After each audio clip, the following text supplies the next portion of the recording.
everybody, and welcome back to Roll with Advantage. Very excited to be here for the Crimson Court. Another session.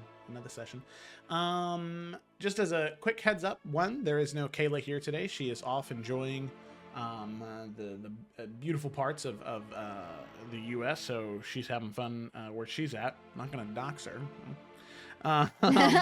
And then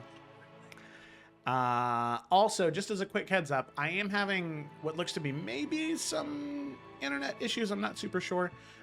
So if the stream ends abruptly, that is why.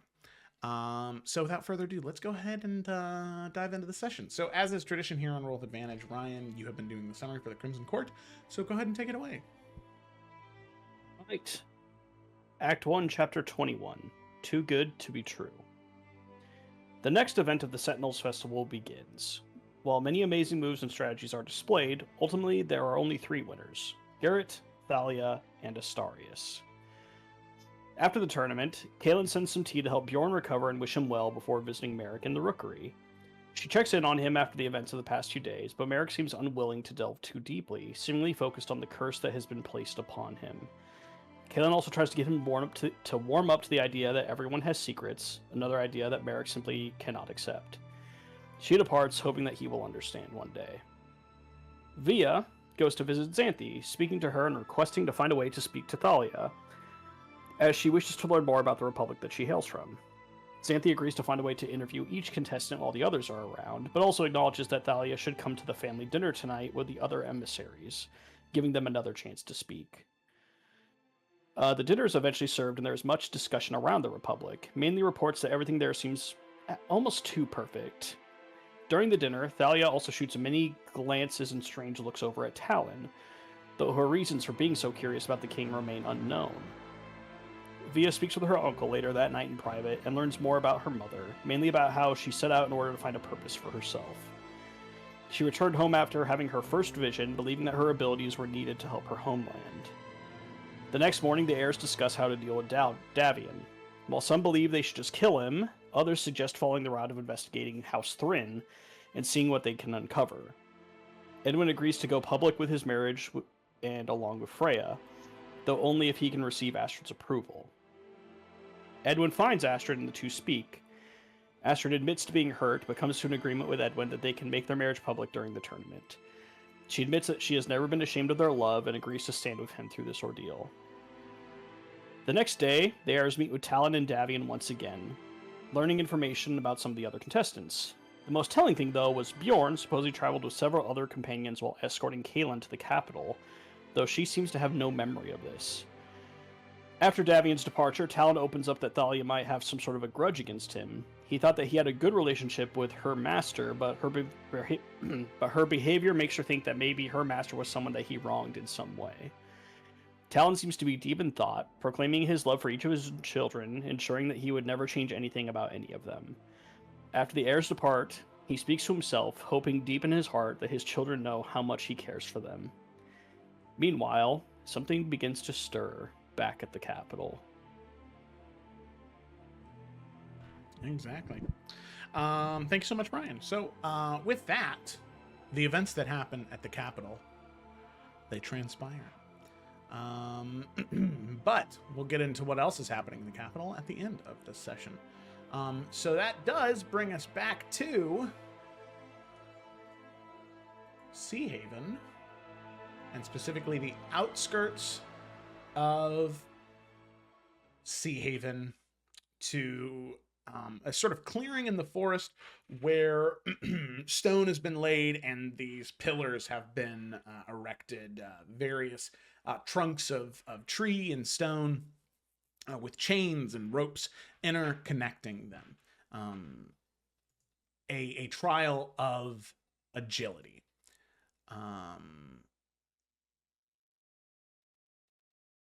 And all of you had already heard, Lady Marianne Blackthorn announce that all of the contestants at once would compete in this trial, and the last to fall will claim victory. So it becomes a trial of endurance as well as agility and, to a degree, politicking.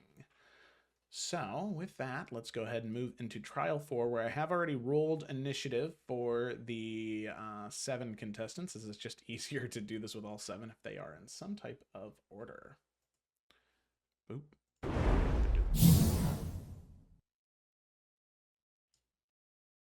All right. So as they all ascend the polls and the trial begins, let's go ahead and see what happens. Trial 4. Oh. Okay. All right, dude. All right, dude. There we go. Okay. So, all of the contestants are there and... Oh, Jesus Christ. All right.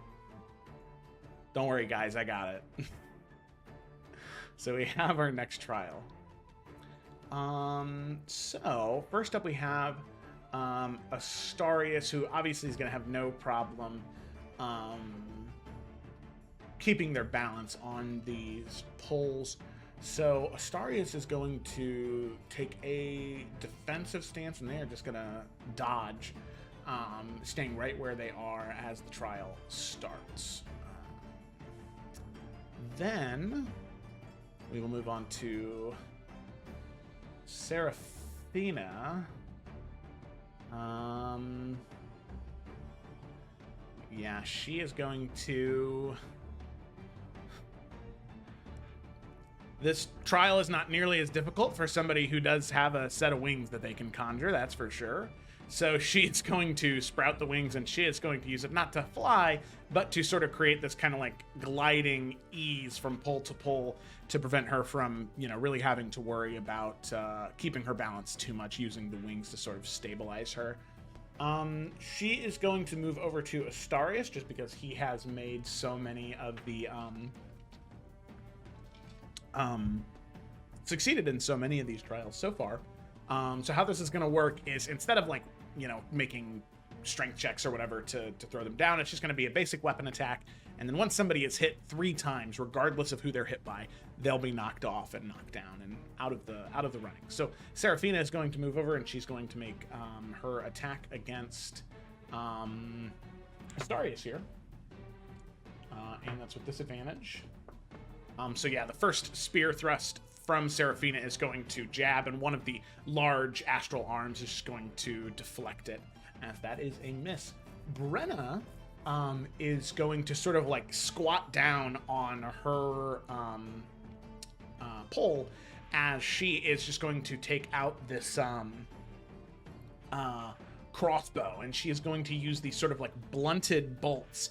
She's going to fix it, and she's just going to use that sort of low center of gravity, and she is going to take a shot at, truthfully, Sir Garrett. Actually, no, it's definitely going to be at Victor. So that is going to be a hit. So Victor, you can see, as he's sort of like, you know, trying to find his balance. You would, based on his stature and the way that he fights and moves, you're led to believe that he'd be a lot more dexterous than what he is, but he does seem to be struggling to find his balance here. And so that is going to go ahead and be 1 hit to Victor, as he is struck once, and you can see that that bolt, that blunted bolt sort of slams into his calf, and he sort of doubles over, and he about almost falls then and there, but he kind of finds his balance. Yeah, he definitely looks towards Brenna, and there is a desire in his eyes to head over there, but it is Sir Garrett's turn.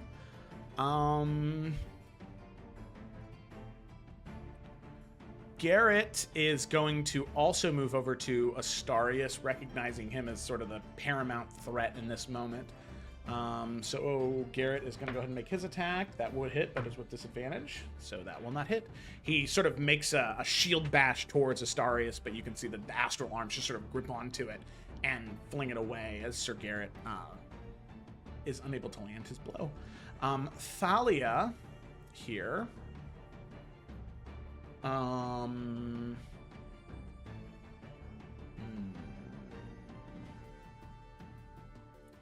there are going to be these sort of crackles of lightning and energy that begin to kind of coalesce around her. And seeing a large group of contestants grouped together, specifically Astarius, Seraphina, and Garrett, she is going to sort of, with this like wind magic that sort of gusts underneath her, she's going to elevate her jump as she sort of jumps and then glides to another pole halfway across the arena on the opposite end of where they are. And then she's just going to sort of raise the spear down, and as she slashes down, there is just this small cloud that sort of gathers and rain that begins to pour on those poles. As Seraphina, Astarius, and Garrett, any attacks made against them now are with advantage, as they really are having a hard time balancing on those poles, as it is very slippery. Okay, so then we have got Victor here. Victor's not exactly thrilled with what just happened to him. Let's see here. He's going to try a similar tactic that he used in the previous challenge, and he is going to cast Major Illusion, and sort of spawning from him and jumping off to different poles. There's going to be about 5 victors. And really, it's incredibly difficult to tell which one's the real one, whether it was one that jumped off or whether it's one that channeled until the very end. But now there are 6 victors on the field. That is what he's going to do. Bjorn. God, what is Bjorn going to do? Bear mode.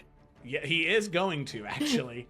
Bears are natural climbers, as he is going to sort of shift and roar as he does. He's going to kind of like go onto all 4 a bit, and he's going to use the different poles for like to kind of distribute his weight.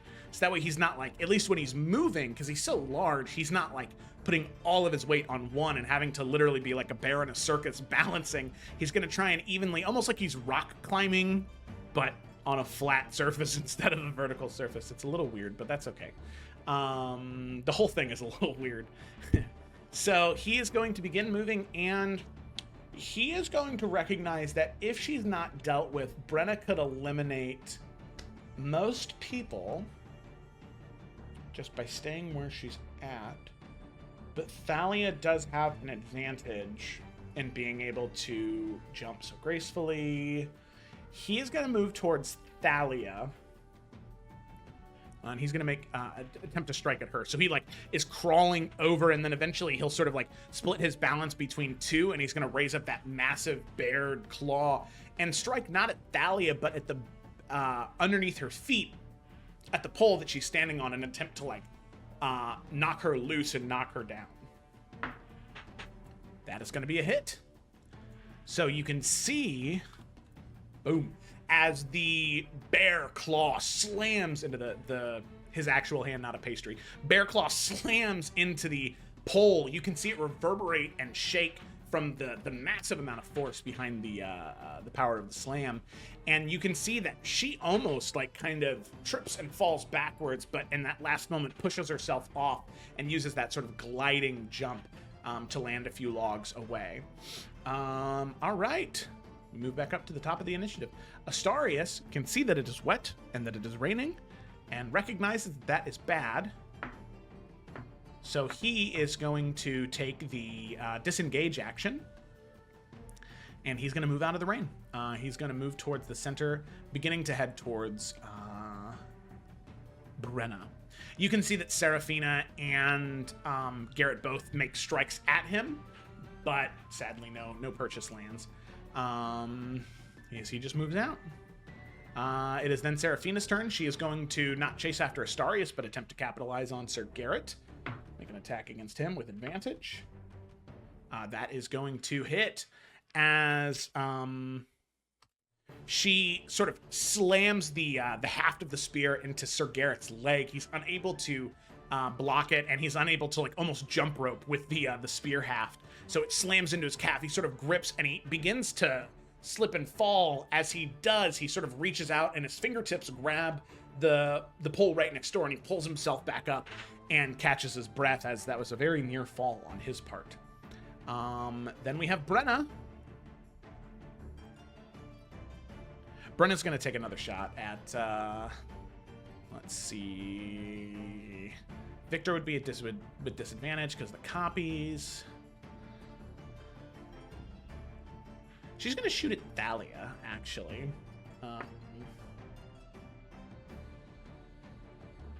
That is actually going to be a miss. As the bolt flies out of the crossbow, you can see that Thalia, as she just lands, brings her spear up and deflects the bolt as it goes flying up and then over into the audience. Some kid that catches and go, "Whoa, the bolt!" Super stoked about that. Okay, so then we have, it's like catching a fly ball in a baseball game. So then we have Garrett. Yeah, Garrett's not looking so hot. Garrett's in the rain. He is going to attempt to maybe being a little stubborn here. He's going to try and swing at Seraphina. She's in the rain still. That is going to be a hit. So you can see that he takes the shield, and he does end up bashing it into her chest. And you can see she does sort of like fly back a little bit and has to use the wings to kind of stabilize her and come down on the very bottom, or not very bottom, to stabilize her and come down on the tops of one of the poles behind her. As you can see, she has flashbacks to the previous challenge where she was knocked out in a similar way. All right. Thalia is face to face with a Bjorn right now, but Brenna just shot at her. She's gonna attempt to deal with the bear threat in front of her, and she's going to try and strike at Bjorn to knock him down a bit, because he has also not been hit at all. That is going to be a miss. You can see as she tries to like jam down with the spear towards where one of his hands are, trying to get him to like move his hand instinctively and trying to get him to like lose balance and begin to slip and fall. You can see that he just like holding on to the one pole that he just kind of like drops his hands to the side and like swings down and grabs hold of it, sort of like straddling the pole, and then will climb back up on top of it. Agile bear is good at climbing. Victor. Victor, all of the Victors are going to stay in the same place, and they're all going to raise their hand up. And there's going to be kind of this like flash of light from each hand, but only one true Eldritch Blast will fire.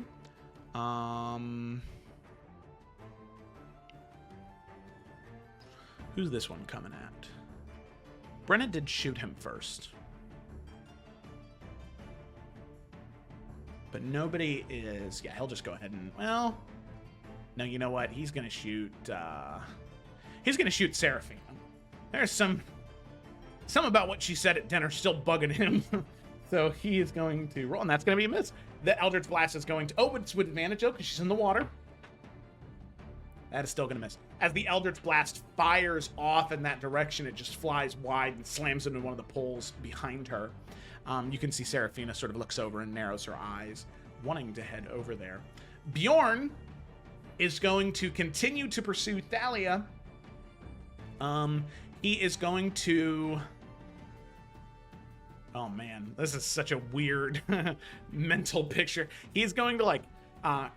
He's climbed back up on top of the original pole, and he's kind of like standing up tall, both like bottom feet on two different poles. What he's going to attempt to do is he's just going to try and take up as much space as possible, and sort of like jumping and like slashing down, trying to cover as much space as possible. He knows that he can catch himself, but hopefully trying to force her into a very uncomfortable spot where she either slips and kind of has to recover, losing some of that stamina, or falling entirely. So Bjorn's going to go for that attack.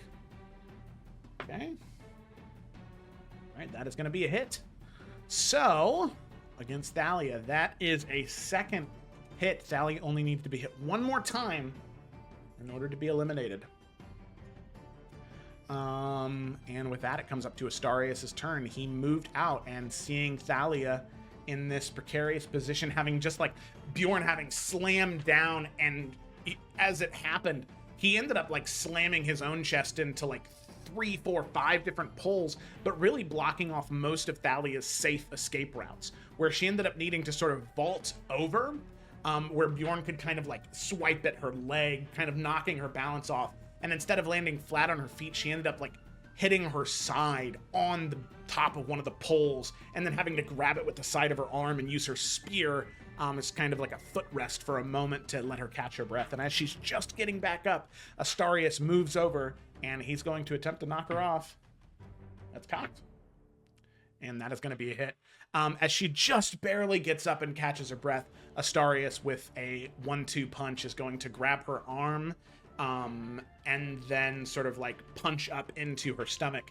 And as she catches her breath, we'll just use that momentum where she doesn't have any strength left to throw her down, as Thalia is eliminated. All right. That's Astarius' turn. Seraphina is pissed at Garrett right now. The two of them are locked in this like storm cloud of the water that is still pouring, making things even more difficult. So now they are not only going to get advantage, but a d6 added to their roll as it's been a new round. Okay.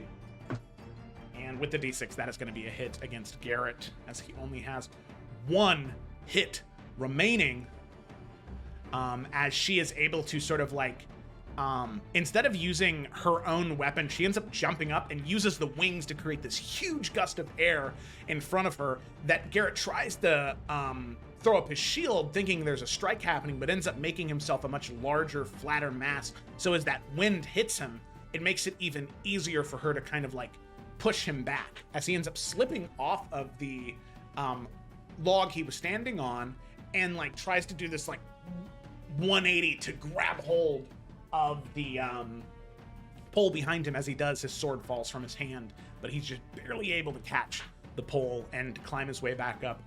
Definitely feeling it. No weapon in hand, only a shield now. With that, it's Brenna's turn.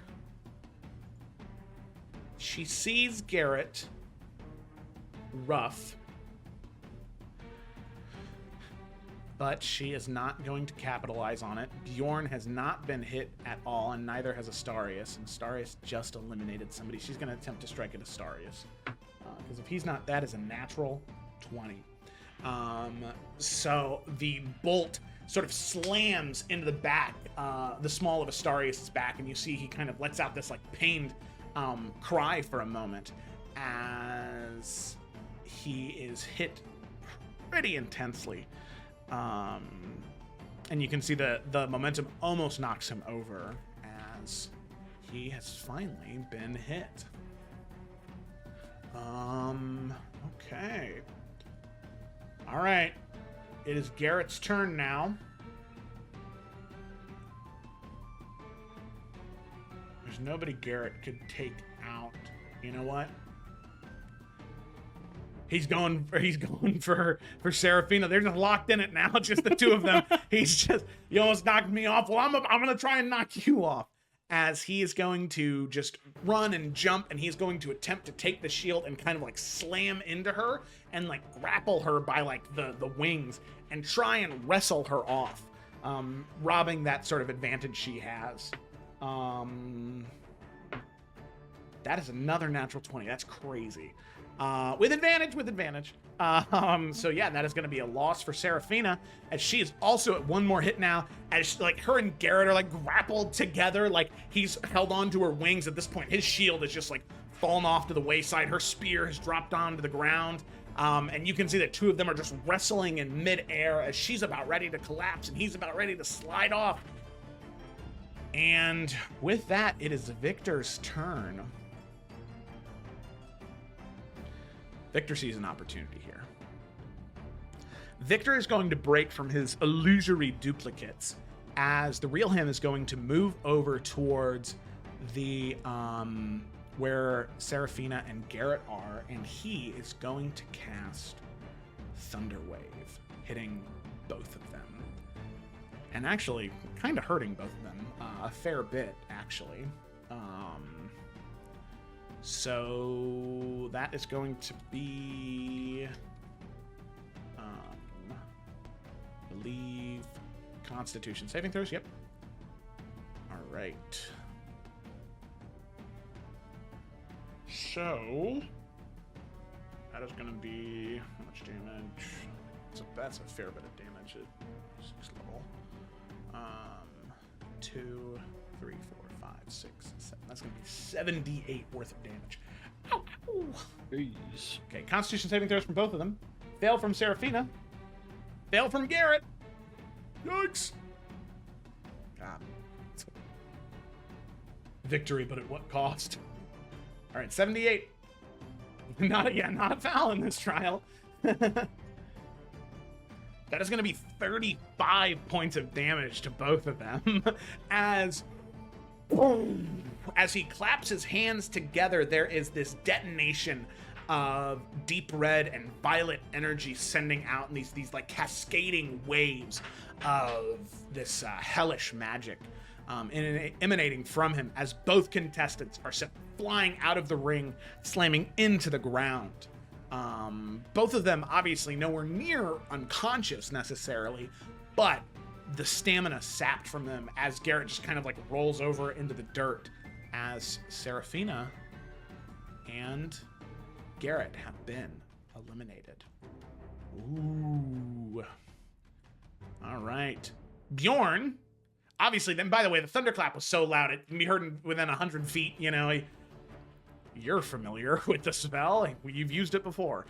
So you can see all of the contestants sort of stop and pause and look over in that direction. And you know what? Bjorn he's going to go for Astarius just because him and Astarius went toe-and-toe in the last one. Bjorn's at an advantage here. Him and Brenna are the only people that haven't been hit yet. So he is going to maybe see if he can... If he weakens Astarius, he thinks that Brenna might take him out afterwards. So he's going to move over towards Astarius, sort of like a lumbering over in this werebear form, and is going to go ahead and try to just sort of like do the same thing where he smacks the wooden pole in an attempt to have Astarius lose his balance. That is going to be a hit.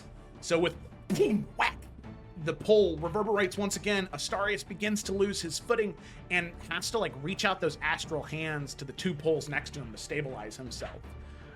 But that is another miss. So Astarius only has one hit remaining, which that it goes to Astarius' turn. And Astarius is going to attempt to wrestle with the bear, like the circus acts of the ye olden times, and is going to attempt to try and rob Bjorn of some of his stamina, maybe try and use him as a shield a bit because he is such a large individual in his werebear form, to be fully transparent. All right. So Astarius will go ahead and make that strike against Bjorn. That is not enough. As he tries to, Bjorn sort of like lurches up for a moment and like swats away the two astral hands coming towards him and lands back down firmly in his defensive position. It is Brenna's turn. And she's not going to shoot Astarius because Astarius is just going to swing at Bjorn again because he's right there.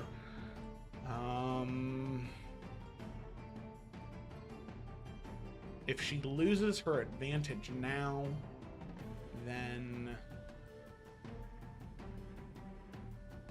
yeah, she needs to weaken Bjorn. It's kind of what she's thinking, because if it's just him and her and she doesn't have the advantage there, then it's going to be a lot harder for her to wrestle a werebear off of a wooden pole than it is for a dwarf to, you know, or a werebear to wrestle off a dwarf is a lot easier. Okay, so she's going to shoot at Bjorn. That is a hit, as one of those blunted bolts slams into Bjorn's side, causing him to lose his purchase, and having that like massive claw scrape into the wood, it creates this like awful like ripping of wood sound, that cracking and creaking, as that is going to be a hit to Bjorn.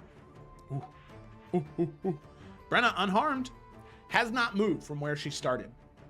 It is then going to go to Victor.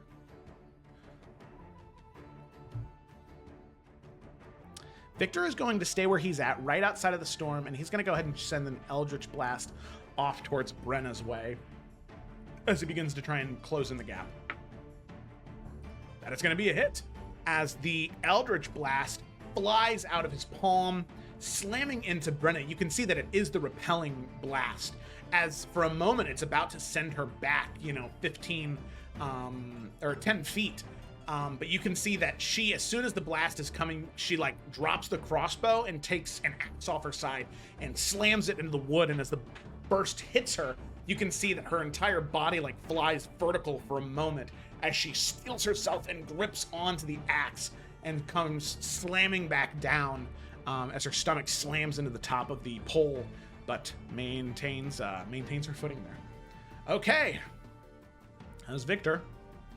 Bjorn. Astarius only needs one more hit. Bjorn's gonna swing at him, trying to swat him down into the ground. And that is a 2. That's gonna be a miss. As he tries to, Astarius just sort of effortlessly jumps to the side, using his hands to push him off. As it is then going to be Astarius' turn, and Astarius is just gonna punch right back at Bjorn. And that's actually gonna be a miss too. As you can see, there is this flurry of these giant astral fists as almost mimicking the trials that these two have endured together already. As the two astral fists slam towards Bjorn, he once again raises himself up and makes contact with them as the two of them just go into this old school wrestler pose of giant astral hands and werebear paws, just holding each other until eventually they break into a neutral position, neither one able to land a blow on the other. Brenna is gonna do what? She sees Victor heading towards her, so she's gonna take she lost her crossbow. That fell to the ground after she was finally hit, so she's just gonna have to move. And you can see that she moves a lot more slowly, a lot more deliberately. She's not, she's good at balancing in one position for a long time, a lot of years hunting. But when it comes to moving, and especially like dodging, not necessarily her strong suit. So she is going to move over and she's going to attempt to try and weaken Victor before he can do any more damage to her. That's going to be a natural 1 from Brenna. As she slams the axe down, Victor just sort of like effortlessly kind of like glides to the other side, to another pole right next to it. And you can see Brenna sort of curses under her breath at this plunder as her axe is kind of like stuck in the log and she's unable to rip it out in time as it's Victor. And he's going to go ahead and make a strike. Yeah, he's just going to sort of conjure that rapier and sort of make several thrusts at her in an attempt to kind of get her to fall backwards. Man, that is also going to be a miss.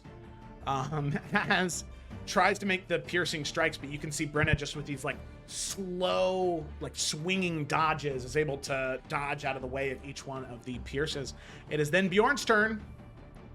Bjorn is going for Astarius. He's got to knock this one out before he heads off in the other direction. That is going to be a hit. Bjorn is able to stand up and sort of move at an angled position, and what he's going to do is he's going to like kick off of one of the poles and kind of do like this like elbow dive towards Astarius, where like he's just trying to slam his side into Astarius, doing the same thing he did to Thalia, not giving him any room to escape or any room to balance or catch himself, and it works. Slamming his side and elbow and shoulder into Astarius. Astarius is knocked down. He tries to use those hands to grab hold of the wood, but not able to dig in, not able to find purchase, as Astarius falls to the bottom, leaving 3 contestants: Brenna, Victor, and Bjorn. All right. It is Brenna's turn. She is going to reach down towards that axe and grip it and tear it off, and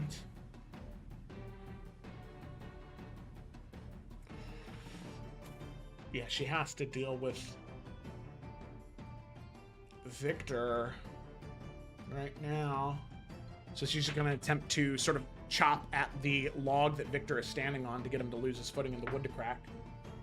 That she will do as she slams the axe into the right between Victor's feet. You can see the wooden pole begin to sort of split and crack and move off to the side as Victor loses his footing and begins to slide down until he jumps off and grabs onto one of the poles above him, pulls himself back up. One more hit left. It is Victor's turn. Oh man, he's in a rock and a hard place right now. He is going to position himself so Brenna is between him and Bjorn, and he is going to attempt to, having moved a bit of a way, he is going to attempt to Eldritch Blast Brenna again. That is going to be a hit.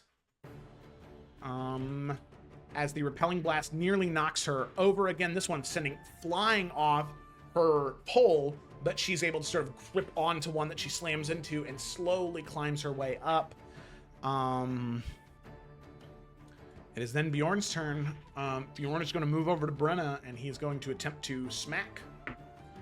That's going to be a miss as he slams down. Brenna, like, intentionally slides back down the pole, making sure that the swat from Bjorn misses.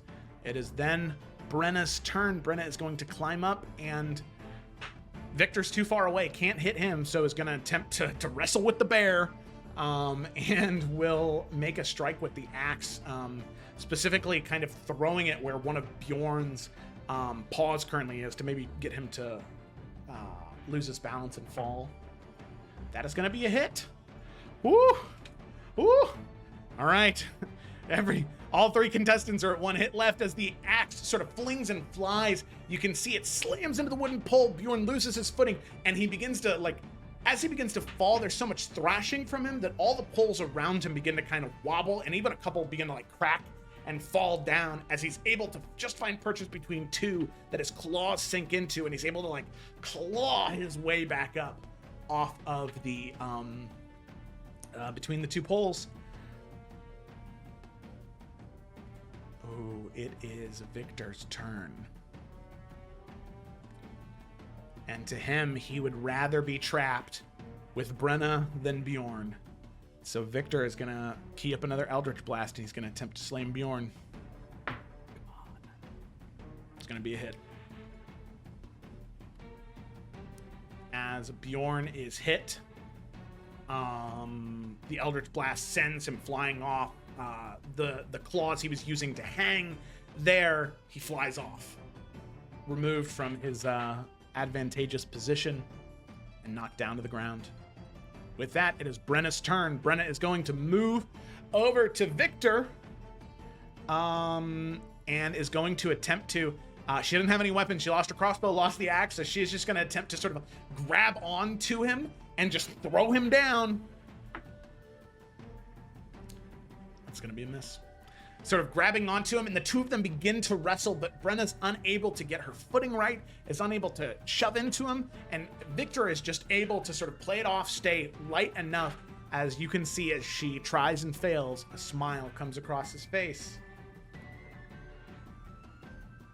As he... What is he going to do?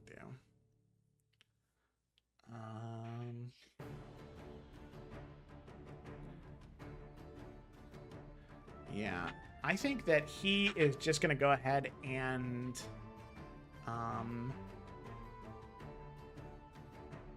they are right by the water. So what he's going to do is he is going to attempt to grab her and throw her towards the water and use Shocking Grasp as she's getting doused in the rain.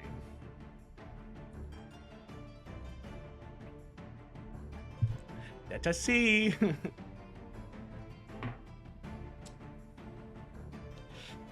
Brenna is grabbed and she is thrown. She's able to land her footing on one of those incredibly slippery poles now as she barely catches herself, sort of having to crouch down on all four as Victor comes over as she just looks up, hand crackling with electric energy. And he'll say, "Better luck next time." And as he grips into her clothes, there is this discharge of electric energy as she is sent flying. slamming onto the ground as Brenna is eliminated. Victor looks to the crowd and he gestures up and says, thank you very much. And he will bow as the crowd applauses. Applause? They applaud. There. Oh, God. As they applaud for Victor. The victor of this trial. So, with that, all of the contestants are seen to ensure that they are in good health. Garrett and Seraphina, definitely the two that had taken the brunt of the damage from Victor. You see that Victor does approach the two of them after it's over. They have what looks to be a brief conversation. Garrett just kind of smiles and plays it off, but Seraphina definitely seems to be a little bit more neutral. I don't want to say upset, but definitely a little bit more not nearly as happy-go-lucky as Garrett is being with the situation. All right. So classic Seraphina. Another trial completed as all of you are escorted out of Sea Haven by your guards and escorted back to Sky Haven. Not allowed to stay in the city at all with the events of the past few days. So, with that, all of you head back the morning of. The vibes of the festivity are still felt throughout the entirety of Sky and Sea Haven, but a little bit lesser so in Sky Haven, as it feels much more political. Many more nobles, many more whispered conversations. So, same thing as yesterday. Oops, I had to put the hour forward, not the day. Same thing as yesterday. That happens in the morning. Or late morning, early afternoon. And after a couple hours of recouping from the event, not only are all the individuals who are vying for the Sentinel position returned to the crowds of people to talk about, this, that, and the other. You five also emerge from your rooms as well, ready to reconvene with the various guests and dignitaries that are here, if you so choose. So, with that, the ball's in your guys' court. What do you want to do? It's up to you. Anything and everything. Let me be clear, even if you want to talk to an NPC, that's okay too.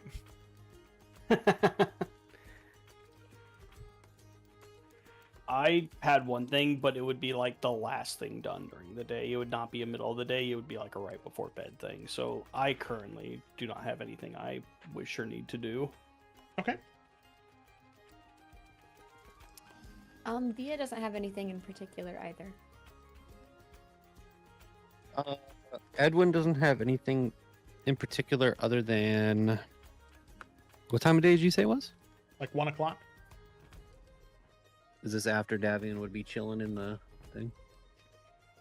Probably right around, he'd be ending his time there. Is there a way to look into the courtyard without being seen?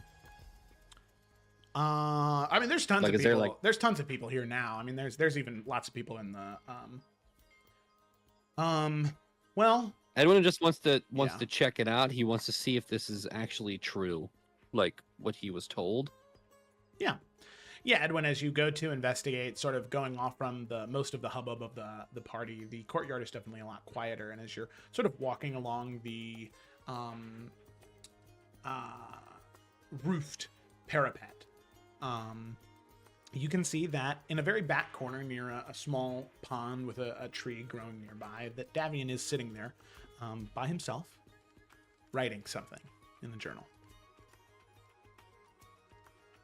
Does seem as though it was true. I mean, okay. That is all Edwin wanted to do. He just wants to make sure it was real. Okay. Alrighty. Sounds good to me.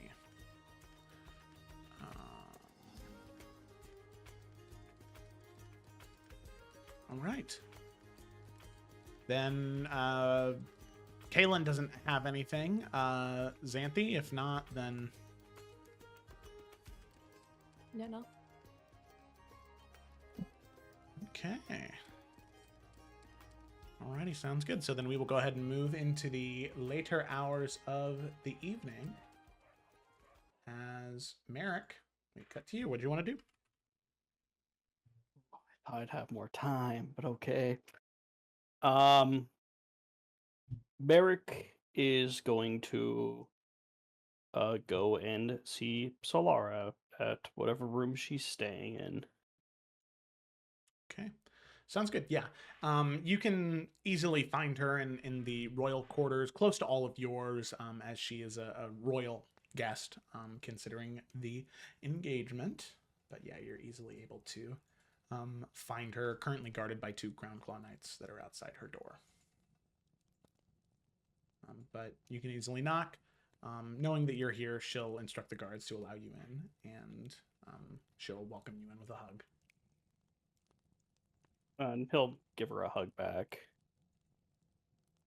Am I interrupting anything important? No, I was just,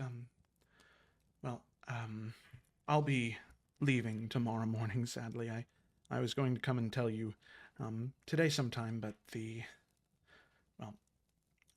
tourney has been quite a busy time, and the research needs to continue, and with Morgana needing to be here for one of the trials, we decided it would be best if I head back to make sure that the eggs are safe, and if the green one needs anything, that I can be there. Otherwise, they're just kind of there by theirself.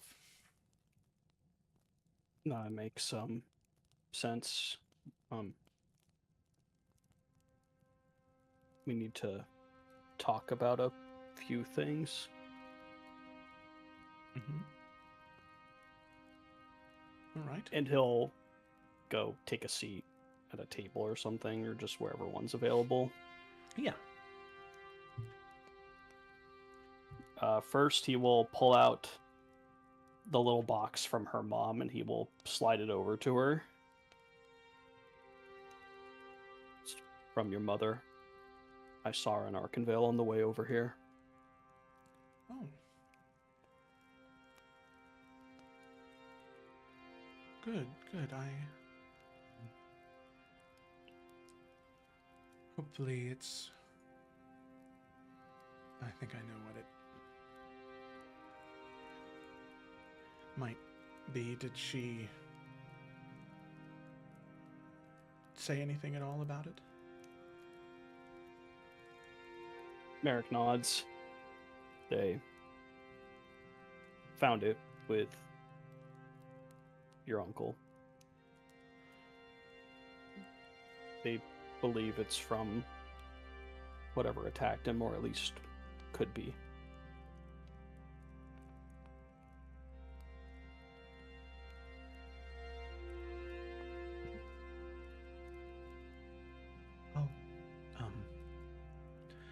I'll study it more in my lab when I return to Crown's Rest.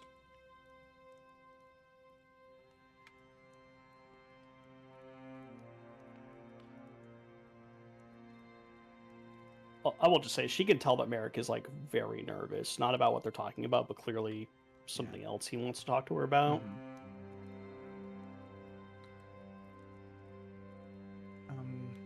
Is there something else you'd like to talk about, Merrick? No. I don't want to talk about it, but I think we have to.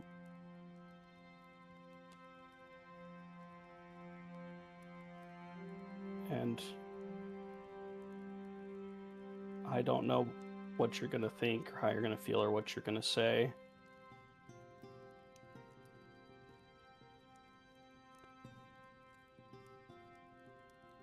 A lot has happened this past month.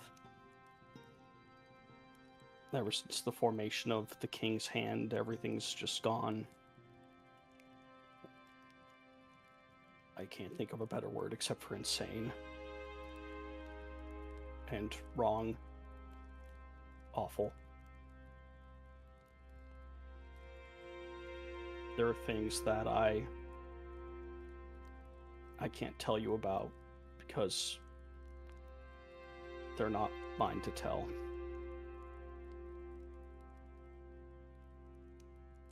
But there are powers, there are things in this world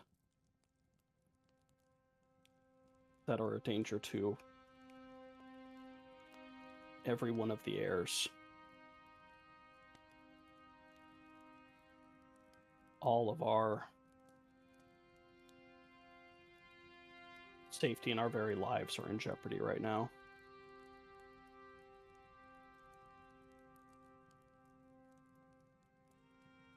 For myself, I learned that somehow I've been cursed. The Sahagween of the sea wish for me dead, my blood, I don't really know, but it's bad, Solara. And that's just one of the things that's going on right now.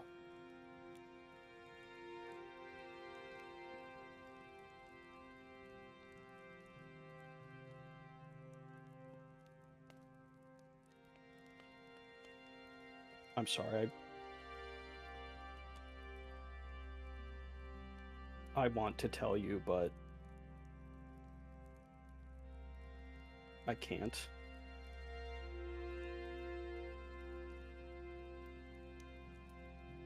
But even the king is scared.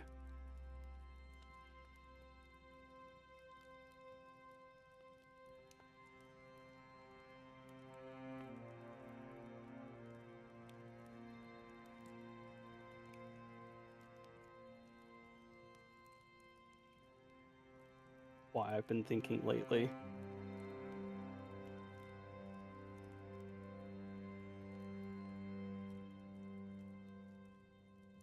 I'm sorry, this is really hard. Solara looks to you, Merrick, as if no time has passed at all, and says, It's a lifetime. "But I feel as though your concerns are stemming from something more specific, right? This secret, this whatever it is that you feel as though you can't tell me."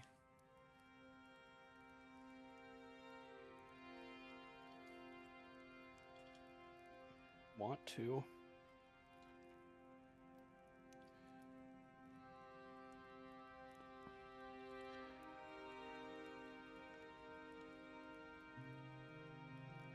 I think that there's a difference between a secret that we keep thinking it will protect those we love. There's someone in the court threatening one of us directly. Powerful. Many resources.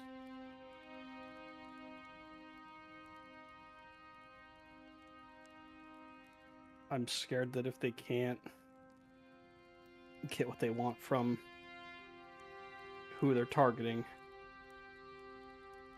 they might switch their attention to the rest of us.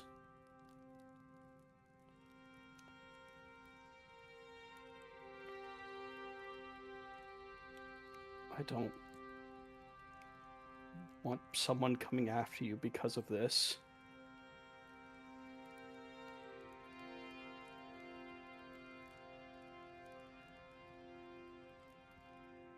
I can't let that happen.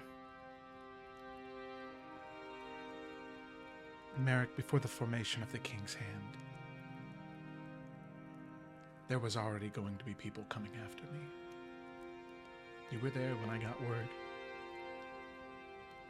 My uncle's studies.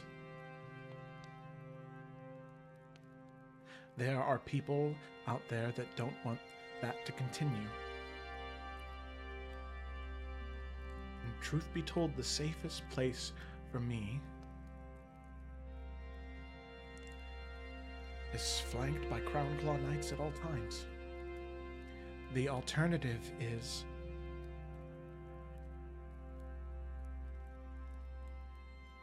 I am a lone mage in a tower somewhere, and I end up like my uncle.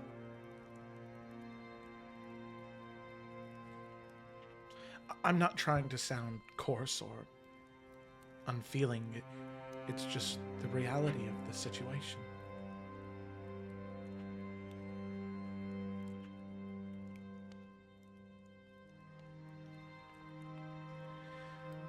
Always thought things through.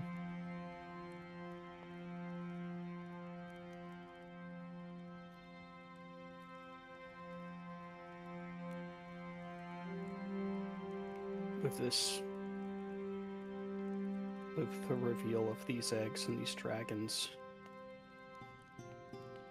things are only going to get worse.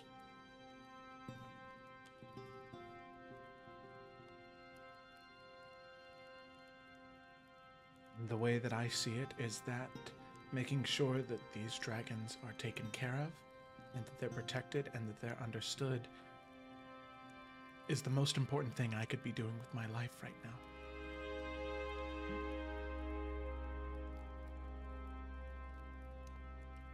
What? Am I supposed to go back to studying constructs and synthars and how to heal a person, to make a prosthetic? It's all important, but it seems so inconsequential now.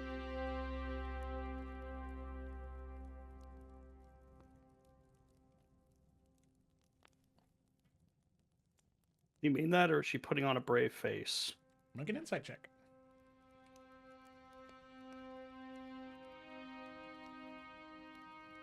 I love that D&D Beyond kicked me out a second ago for some reason. Yes, me too. Glad other people Awesome. are struggling. Yeah. Well, what can you do? Yeah, as far as you can tell, it seems as though she is being honest. She seems resolute in what she's saying and sure of herself.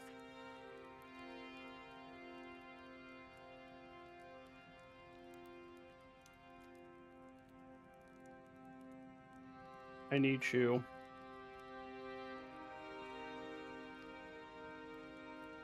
The entire time I've known you, which I know hasn't been long, but you have always been kind and thoughtful and considerate. Do you choose your words with care? I'll believe whatever you tell me, but I have to ask you this.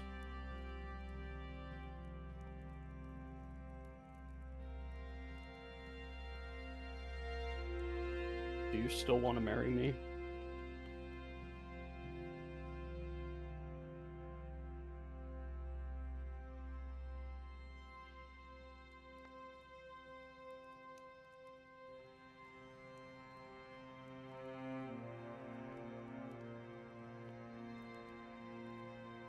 Yes.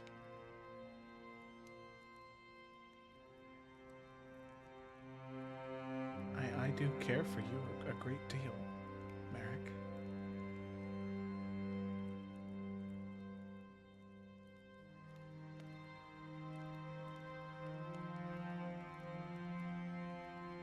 And there's another truth you need to know tonight.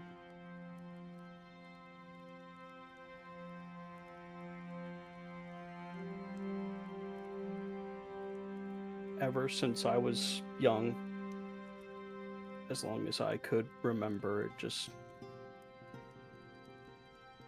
I've had challenges with control. Controlling myself.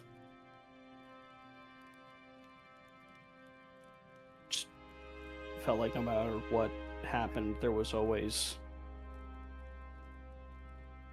something to be sad or angry about. Even looking back and being able to see that there were things that just weren't a big deal, but in the moment it bothered me so much.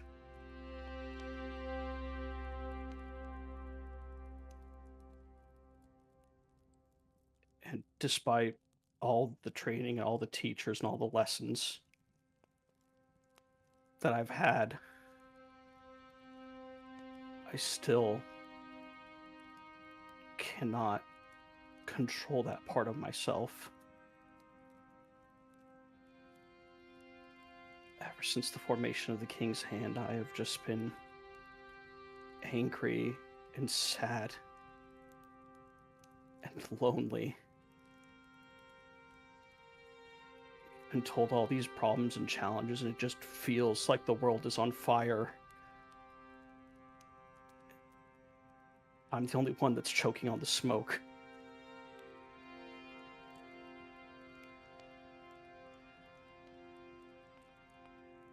And I can't help but wonder if that just means that it's me.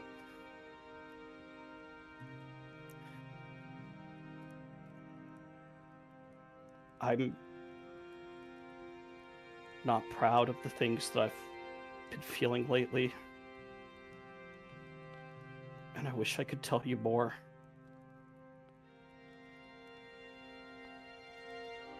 But I'm scared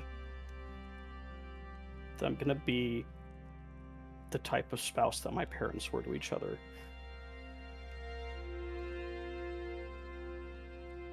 And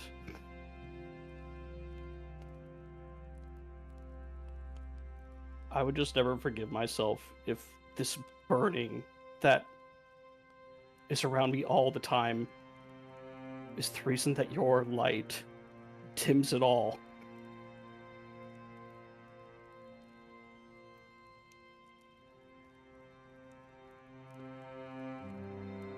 I won't let that happen.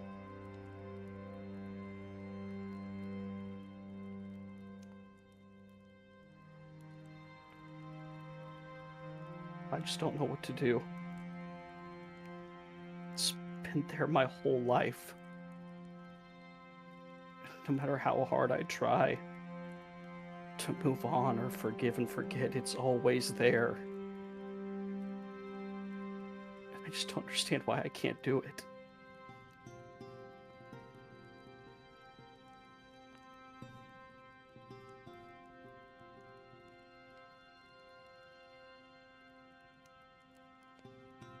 I'm sorry that you feel that way, Merrick.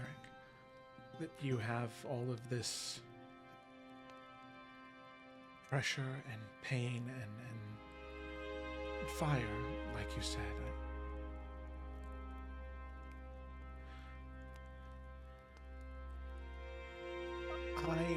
I am here for you to listen, and I, as I said, I do care for you, but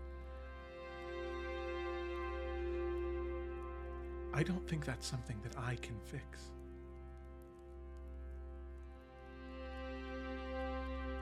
If you don't want to end up like Sharn and Talon, then don't let that happen.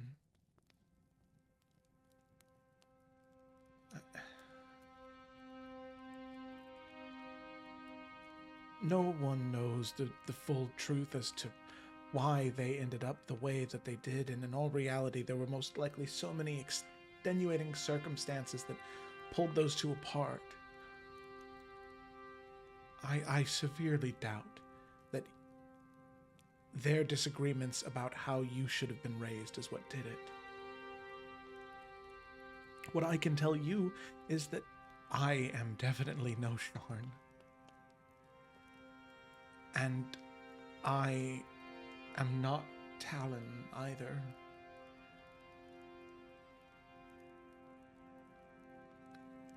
You are a strong man, Merrick. You are. And you do have resolve, and so I believe that you'll be able to navigate through those feelings. I think you just need to believe in yourself that you can.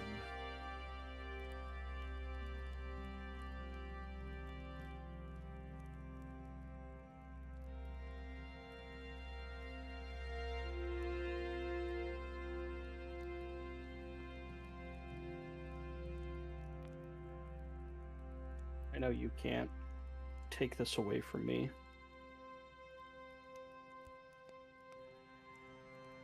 I just thought you deserved that truth at least.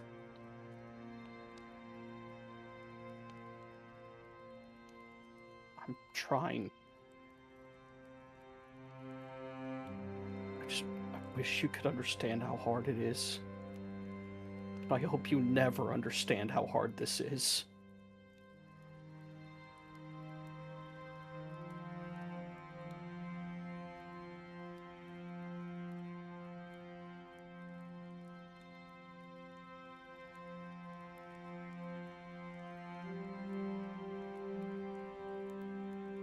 We all have our struggles. Yeah. We all do. The demons we fight. The secrets we keep. What I can tell you is you're not alone.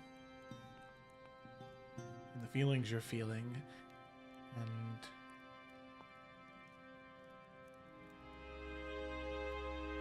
you're not alone when you need to purge them either.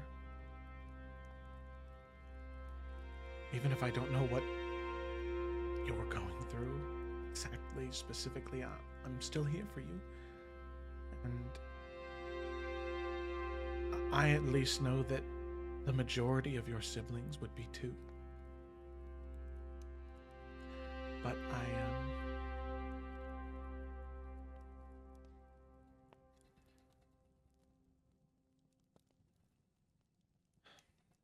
I know it can be hard with how history has been between all of you.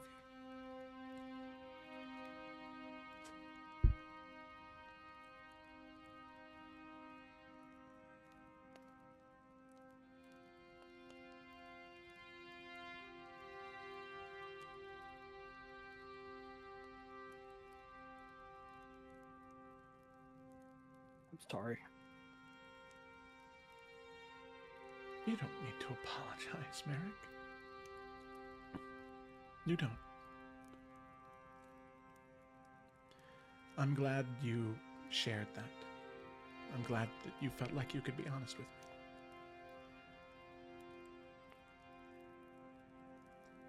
I've never told anyone else. And that's probably what's made it hurt so bad.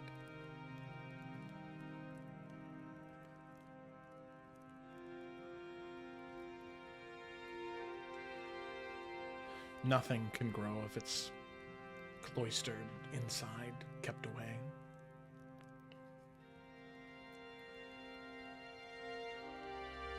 Any old wound will just rot and fester if you don't do something with it. It's one thing I learned very early on. And even something like this, I think, can help. I wish that I could give you a prosthetic hard time to help, but I think that just talking it through will have to do.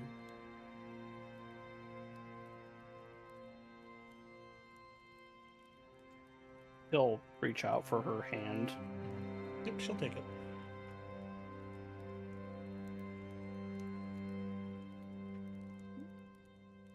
Maybe tonight that's enough.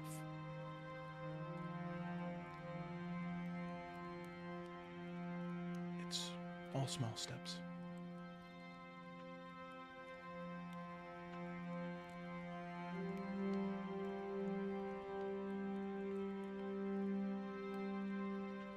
Nothing.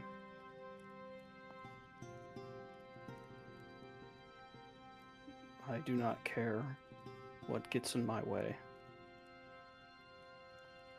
I will not let any harm come to you.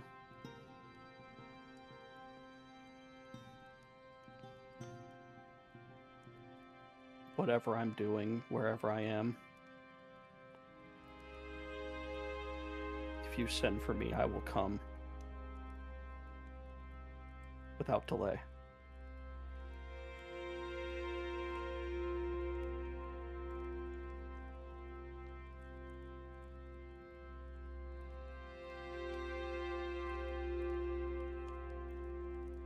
Thank you. Thank you, Merrick. But I know that your duty isn't just to me. It's to Adaria. So know that if there is a time where that happens,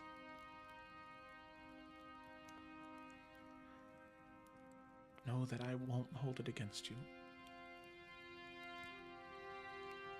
That's my only request. Because I know you, and if you make this promise, and if the day comes where you can't keep it, you'll destroy yourself over it. And I won't have that. I won't.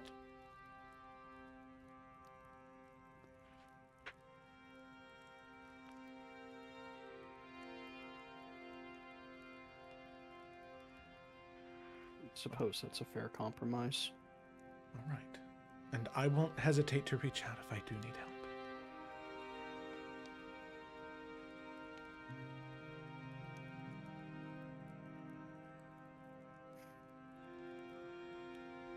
Thank you.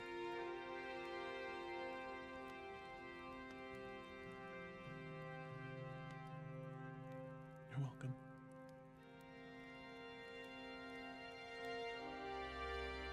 I should let you rest. I imagine you're waking up early to travel. Yes, I will be departing in the morning. Bright and early. Well. She come in by ship, I assume? Yeah. Well, I will see you off at the docks in the morning. Wonderful. Thank you.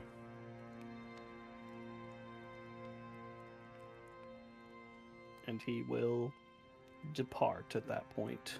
Okay, fantastic. So, with that, you depart. Merrick, heading back to your room. Ready to rest for the night.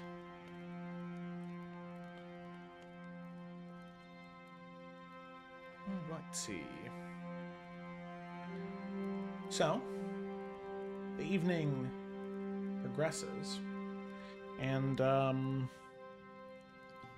Xantha, you did tell your grandmother that you would stop by this evening. Are you heading there, or are you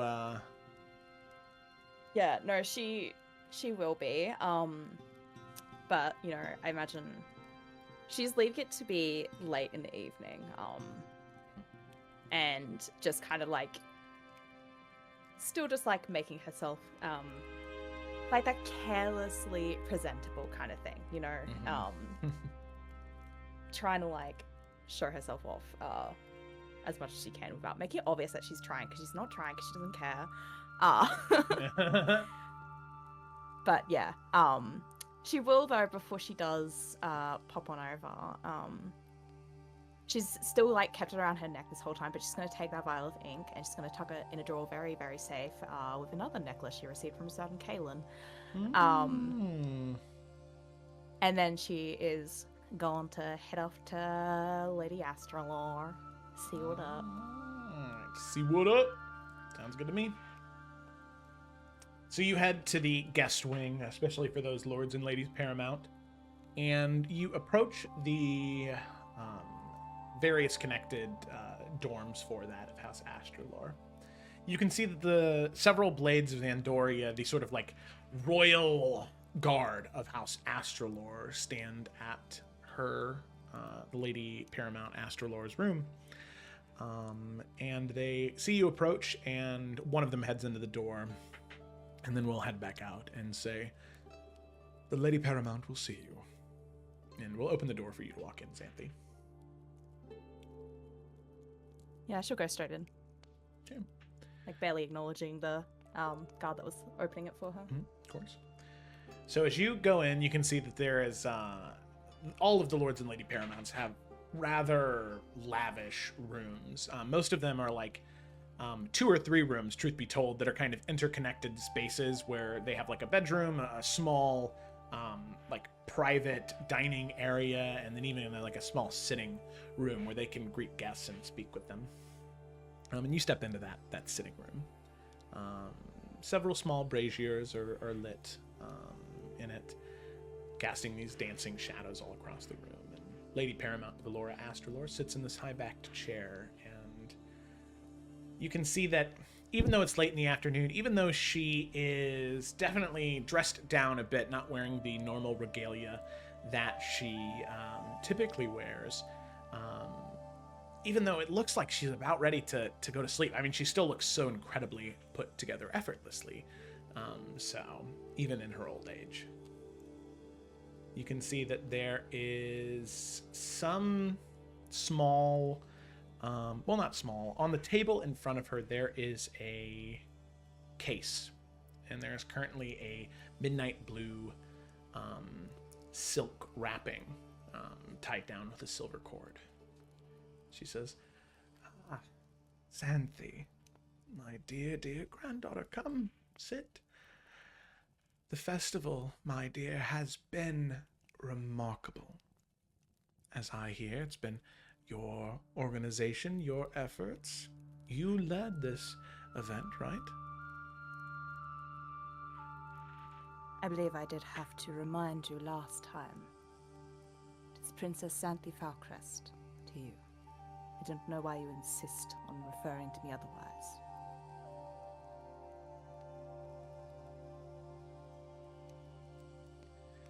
Of course, Princess.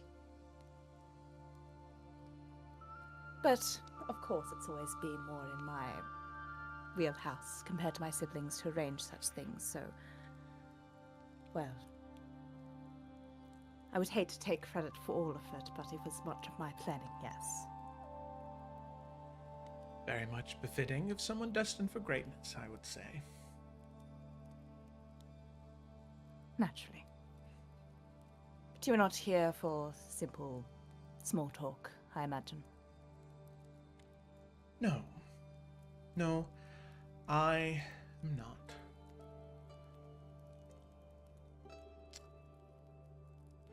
There are stirrings of things I've heard. Things that I believe, well,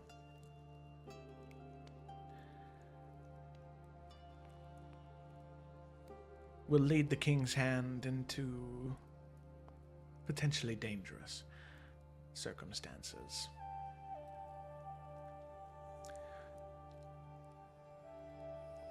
And upon hearing of the formation of the King's Hand and your role in it, I set out from Tomehold with a gift I knew that I would give you, provided things seemed to be going well for the King's Hand, or if perhaps things seem to be ready to take a turn for dangerous waters.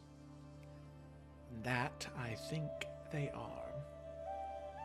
So I have something for you, a gift to help keep the princess of the realm safe wherever she may go. Something that only her of my lineage could even begin to use.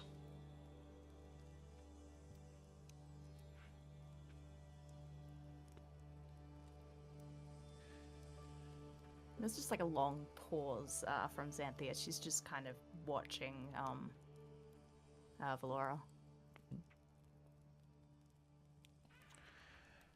Well, naturally, any assistance from the houses of Adaria to the King's Hand would be more than appreciated. Well then, open it. It's yours. Something for many years that has been in the vaults of House Tomhold, and now only seemingly necessary or, well, useful to someone.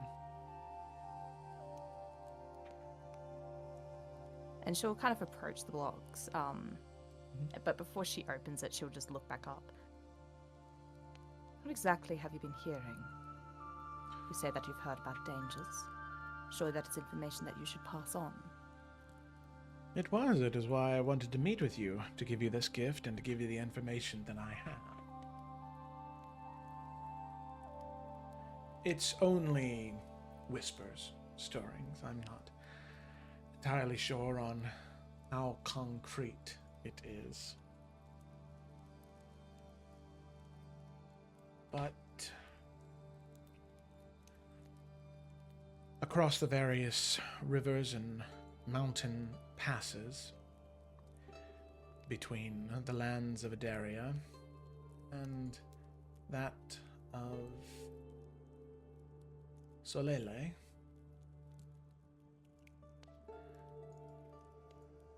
I have heard talk of strange activity. Apparently, there are individuals who attempted to attack several blades of Zandoria, some of which were killed, others escaped. The individuals that attacked them were bearing a peculiar mark, one of 3 claws spinning outward. It just so happened that the blades of Zandoria were transporting some artifact that they had found.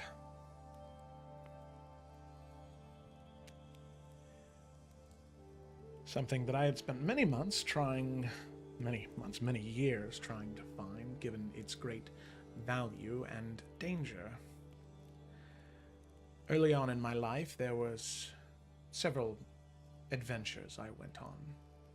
And on each of those adventures, connected to the history of Adaria, there was this artifact.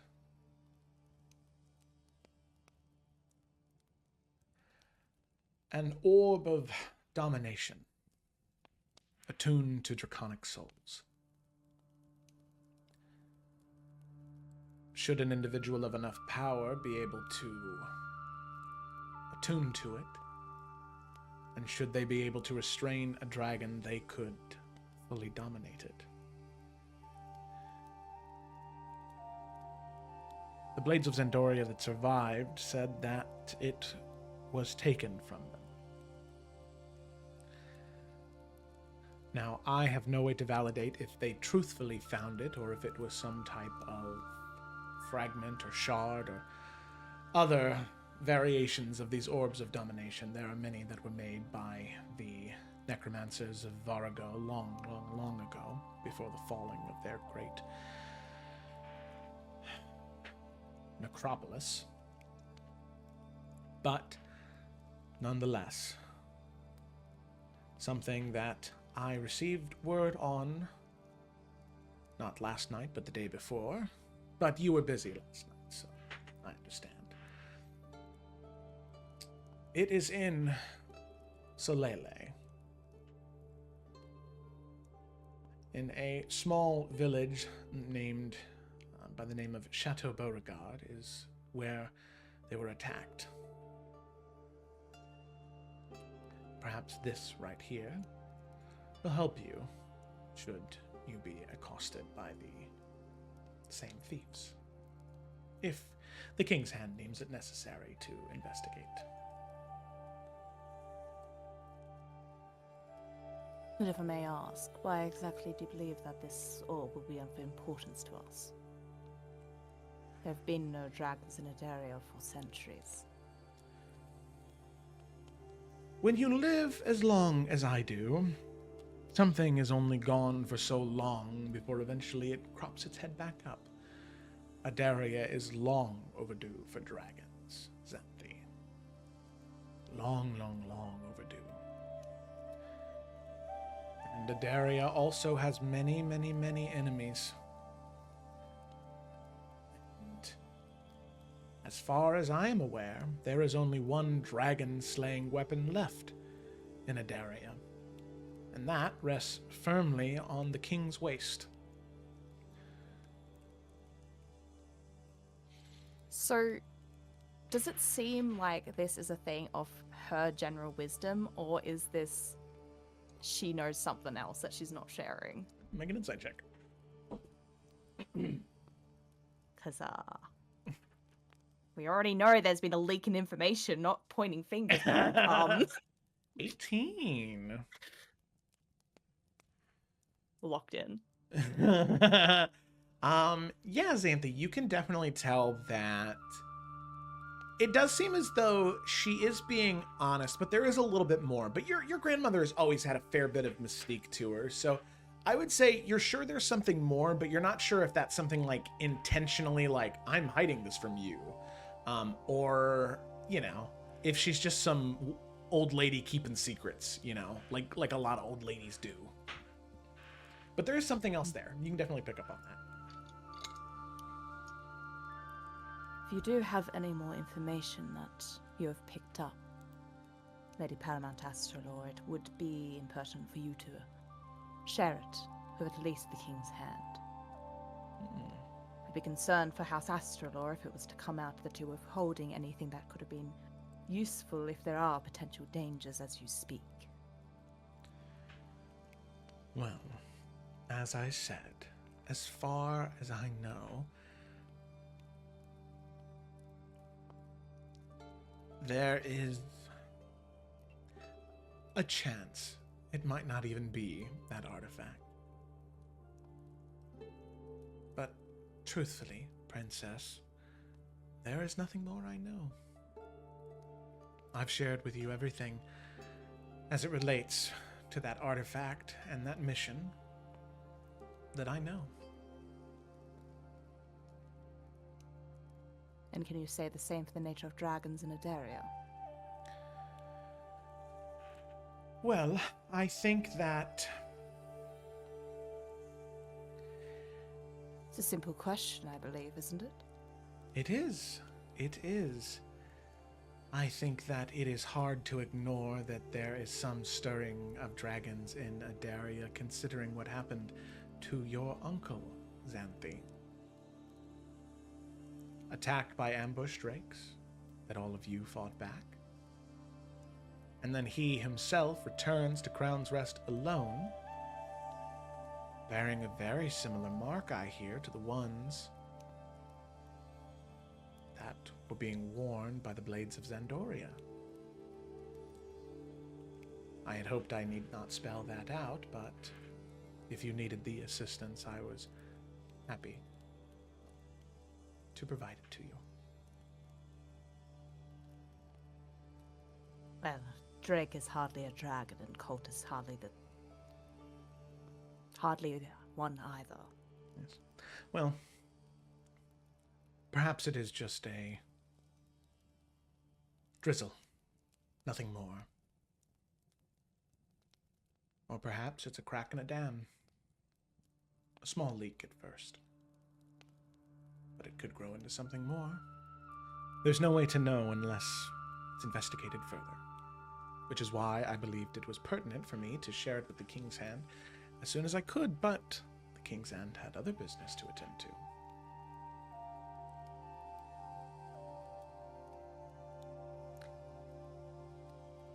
Well, we thank you for the information regardless, and I do expect that should any more information or missing artifacts that House Astralor are not able to, well, keep track of, come up, that we will be informed. Of course. Any way that I can be of use to the King's Hand.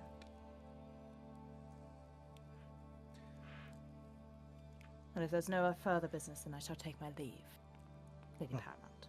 Do not forget your gift. naturally. But she's not going to open it there. She's going to take the whole ass box and leave.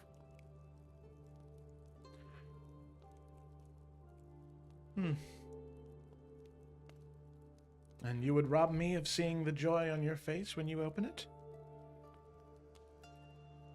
Surely that is not important.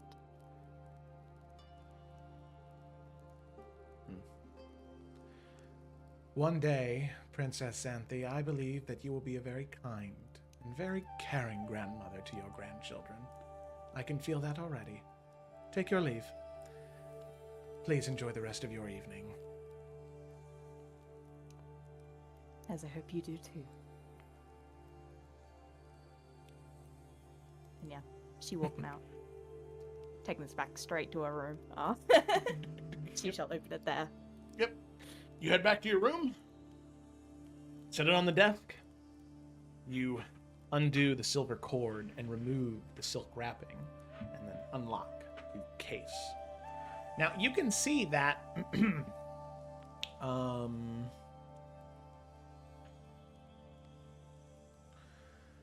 the silk, it does have this very, very, very light embroidery on it, but not of anything in particular. It looks like runic magic, and even the silver thread, it has some type of magical residue left on it. Xanthi, with your very base understanding of magic, you can recognize both of these things as abjuration magic. You've seen Fia practice enough, as there were wards on this, not to keep anything in, but to try and keep things out, right? To try and prevent things from seeing into the case. So you then flick open the locks, and you open it.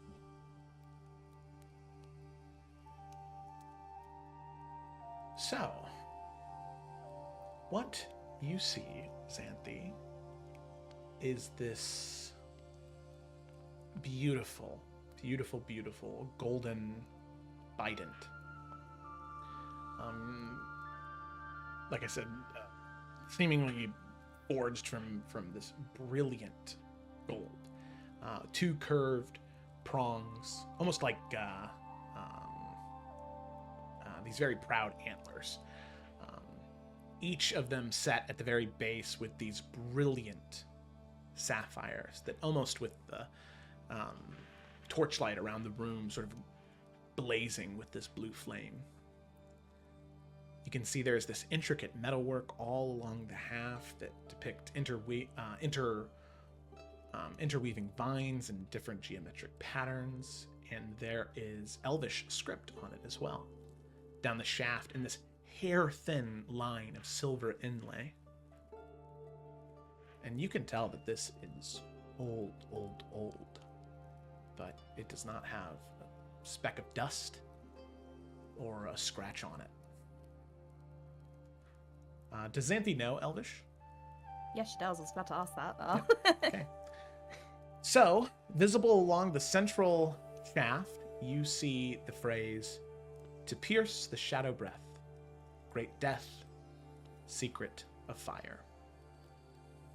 Roughly. And I'll go ahead and send that in the chat. In the chat. Yeah, I imagine as she's opening this, she's instantly glad that she didn't do it in front of her. Because, I mean, Xanthi likes pretty things. She's pretty. And it'd been embarrassing if she was like fucking gawking at it right there. But yeah, she is going to spend probably a long while just kind of like looking at it, just admiring the work on it, especially because, you know, she is in private, she can do that. Yeah. And then just kind of like, finally, after just kind of like staring at her for a while, she will kind of like pick it up a little bit, do like the whole, you know, practice swing thing, like give a little bit to her. It is perfectly balanced. And it's strange. The metal, it has this sort of cool touch to it, but after you hold it for a while, the entire bident kind of shifts to this warmth. almost like your inner warmth is spreading throughout the metal evenly.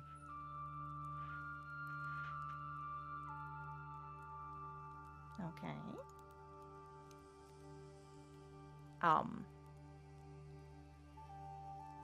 And I imagine, like, the fact that this is, like, obviously something that was kept by House Astrolaw, Yes. Xanthi doesn't know why. And so I think she is going to go find VR. So where you at, girly pop? Was this at nighttime? Yep. Yeah. Yeah, she's in her room, probably reading, holding fiddle and petting them. So Yeah, so she'll come a knocking, and she's got the thing back in the box again. Like, she's not gonna just be carrying around the circus man. So yeah, puts it back in the box. Knock, knock, knock. Come in. It's open. We're unlocked. You know, use the door. Yeah, so she'll enter, and just like immediately coming over and like placing it on like where Via's bed is. It might be a strange request. It might be nothing, but you can identify arcane things, yes. Mm-hmm. Does this have anything? Ooh, that's Just opening up the box as she says that. Oh my gosh. Well, I mean, if you have some time, I can see what I can find. I'd appreciate that. All right, let's get going. And yeah, she'll cast Identify as a ritual Okay. on the pretty item. So, Via, as you go to cast Identify, immediately you can tell that this is a very old weapon. There is a lot of magic here, but it is so incredibly dormant. Even dormant isn't the right word, almost extinct.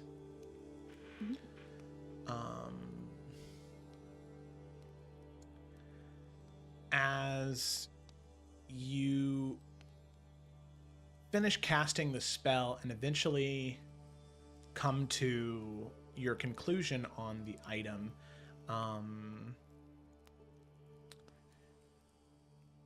it is, like I said, it is magical. You're unsure of the full extent of the properties, but initially what you can see before it has been attuned and before any growth has happened with it, which you can tell this item will do, it will grow with the user or the person who's attuned to it.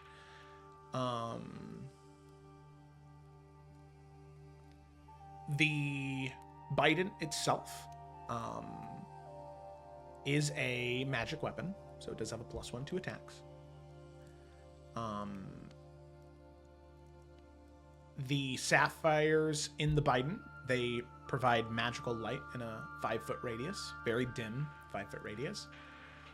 Every strike with the weapon deals 1 point of cold damage.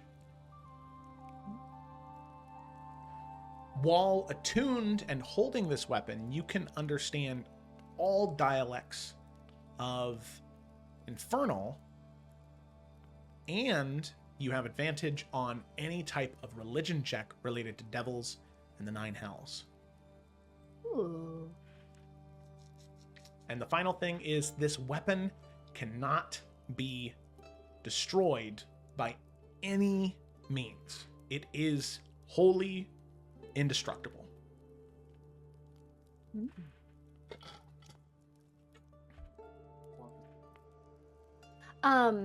Yeah, so she will inform Xanthi of everything that she found. And then we'll say, where did you get this? Did you go shopping? Like, this is kind of crazy just to find. No, it was a gift. From a secret admirer? No. Oh, okay. Who? Or is that a secret? No, it doesn't have to be. It is from the Lady Paramount Astrolaw. Oh, okay. Well, that makes sense. Well, it seems like she is trying to help you out, you know? I mean, especially with the, Well, advantage. she gave it as a gift to hopefully assist of all of the King's Hand. Oh, well, that's really nice. Excellent. Yes, I suppose so. Seems there's been more of that, draconic cult. Trying Oh, to. no. Well, I'll have to tell the others of it, obviously, but some kind of orb that they're after. It's able to dominate, control, I suppose, dragons. Oh. My thoughts exactly.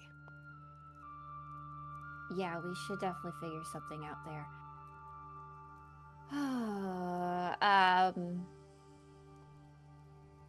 Okay, that's a lot. Because if they get that, that's really bad. But if we get that, that'd probably be really good for us, you know? Well, especially considering that certain individuals are so keen to keep a dragon among us. It might be useful. No, I completely agree. Those 3 eggs stress me out. So. All right, well, yeah, we can talk to everybody about that in, if not the morning, sometime tomorrow. Obviously, we have to finish the festival, but we gotta head and do that right away. I believe after the festival we'll need to work out some sort of plan to start dealing with some of these things. There's already enough connections to dragons going on here that good to get them squared away as soon as we're able to. Yeah. The Return of Dragons is the last thing that we're needing, but hey, it's here. We'll figure it out, I guess. Personally, I believe one of our first things should be making sure that you are not so tied to their return. Yeah, I'd like that too, but it feels like I'm stuck. But, well, we're gonna figure it out. We're gonna have somebody actually translate the whole book. We're gonna really know what's going on, and, yeah. And then maybe if we get this thing to dominate a dragon, if we ever meet the dragon that I'm tied to, we can just tell him to break the pact. Easy. You are aware that it will most likely not be a conversation, yes? Well, if we have the orb that dominates them.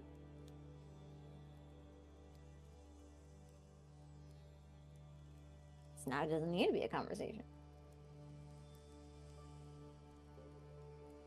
I believe that dominating a dragon is simply postponing the issue. Still think it remains that there's more permanent solution. I believe that'd be better for the protection of Adaria. Like, removal? Killing it, Octavia.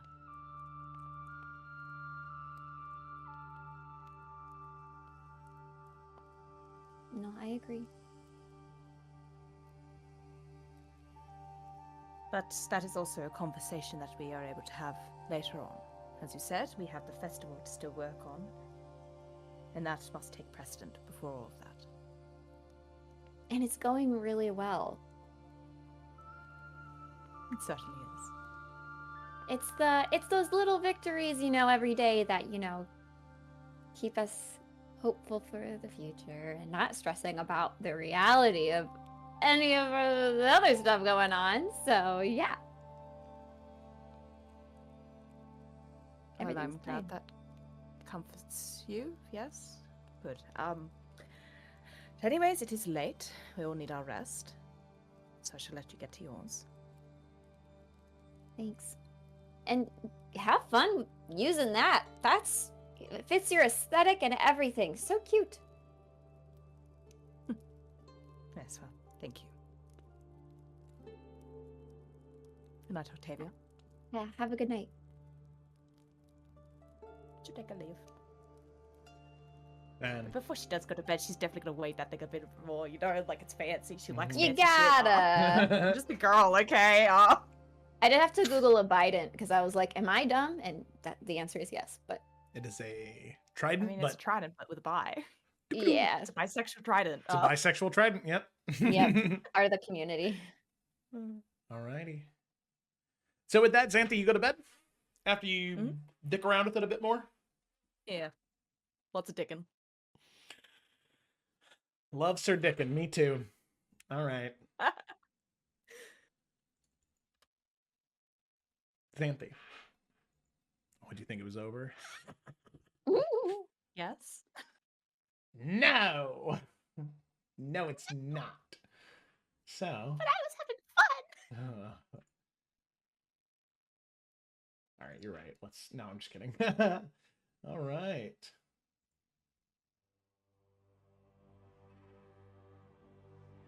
Xanthe.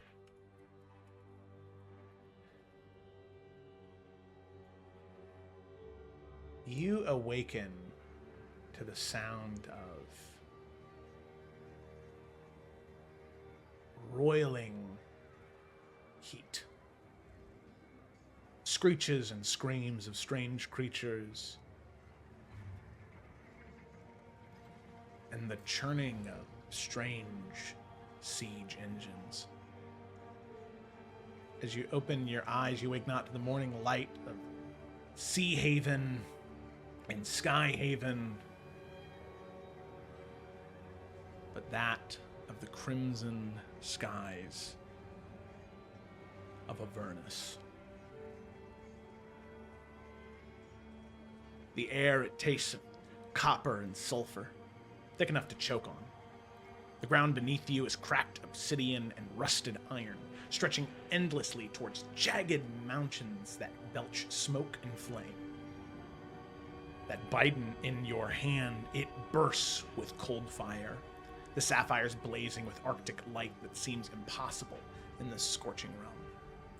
Frost forms around your fingertips where you grip the weapon. Your breath mists in this hellish heat, and that elvish script glows with the silver radiance pulsing like a heartbeat. You feel something within the weapon awaken temporarily. This authority, this ability to dominate and control. Now, we're going to do things a little loosey-goosey here, all right? I'm not going to give you mechanics for that. You just now have this belief in yourself through the power of the Bident to dominate those that are lesser than you, all right? I'm sorry, this is meant to be new, huh? I'm always having to believe in. Okay, myself, and man. What else? Gimme. What's new? Money, please. Come on.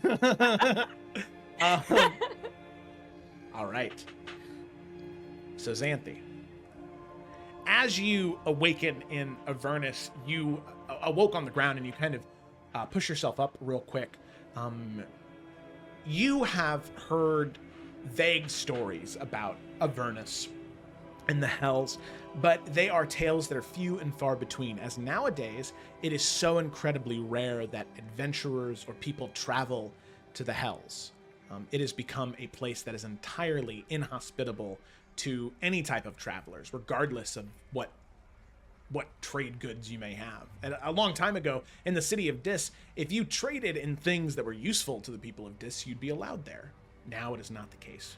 For those that are from the material plane, most of the time they are hunted, expelled, or even killed. So Xanthe, as you're here, you stand up, you look around. What does Xanthe do? Yeah, I mean, I think the immediate thing is just scanning, getting a look of her area, is there like any kind of, I guess, living thing around her? Like, is she just in the middle of nowhere? Go ahead and make a perception check. As you're just kind of scanning, looking around. There is this haze over the entire place that makes it a little hard to tell, but we'll see what you see here. Probably not much. Yeah. 8. Yeah, Xanthi, what you see is off in the distance. You're on a bit of a elevated position right now. You can see small battles happening. But at least initially they seem small. It couldn't be more than 10, 15. No. It is so much more than that. The creatures, they seem infinitely small, but then you kind of realize the perspective and the distance. There are hundreds, if not thousands, of demons and devils incredibly far away from you, and ones that are massive. And in fact, you can see that off in the distance, these mountains are such strange, weird shapes that move at a regular, or not move, but they grow and they shift. They have such a regular growth to them. And then you see these two curved spires as you see those pincers begin to move and shift and crack, as you see like two mountainous fingers break from the soil and crack past the obsidian and lava, as you see this massive mechanical hand that burns with hellfire rise up and slam down at the ground that causes this like mini earthquake around you as the ground begins to shake. And with an 8, you don't notice them until they are already beginning to approach, and there's really nowhere for you to go. You see a small group of 4 lesser devils beginning to move towards you. They don't see you just yet, but you have very little time to react as you see them. One bearded devil, you can see these strange tendrils draping down from its face, scale mail and a spear. You can see the tendrils kind of snapping at different directions in the air. You see 2 imps sort of floating on either side of the shoulder, both holding these large crossbows attuned with hellfire. And then you see behind all 3 of them is a wounded bone devil, tall, skeletal. It wields this hooked glaive. Injured, though, and you can see it wears a collar around its neck, a collar that matches a bracelet that the bearded devil currently has around his wrist. So you see those 4 approaching, Xanthi, and you have a moment to react. Is there anything in particular you want to do? So it seems like they're like transporting this thing. It's not just being like carried along as like itemage. I don't know how else to say that. There we go. Yes. Yeah. No, it definitely seems either the bone devil is either being escorted as like a prisoner or is some type of dominating creature. You're not sure which one. Okay. And so then, so the one that's wounded is the one that's collared. Mm-hmm. Yeah. And it's Yes. attached to one that's okay. Cool. Yeah. I mean, does it seem like they see her yet, or? If you don't do anything in response, like if you don't call out to them or if you don't make the first response, they will see you shortly. You just have one quick moment Okay. here before they see So not you. like approaching it currently. Yeah, that's all good. Correct, yeah. Well, with her audacity, her first, I think, instinct, knowing that, like, she doesn't have that much time to think, she's going to kind of step out just so that she is kind of known to them. And she has a Biden, like, very, like, close, like, stabbed to the ground, like, next to her as she, like, steps out. Mhm. What are you doing? What orders are you here?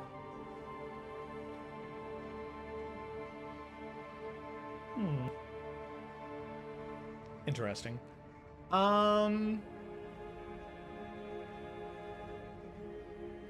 Okay. You can see the Bident begins to pulse when you speak, and there is this like aura of frost that forms around you, sort of creating this like crystalline, very thin, very opaque armor, but something that gives you presence more so than what you had before. And you can see where initially the bearded devil was ready to take the blade from their side and draw it. You can see as they go to draw it, they stop, and they look to you.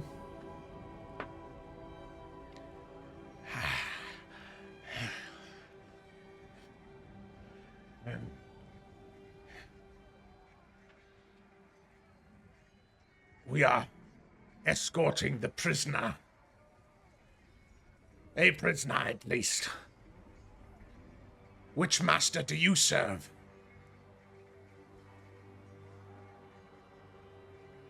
I don't believe that is relevant to you. Where are you taking them? You see one of the imps go, Oh, pretty weapon, boss. Smells like winter storms. And elvish tears. I can taste the misery from here. You carry an elvish weapon.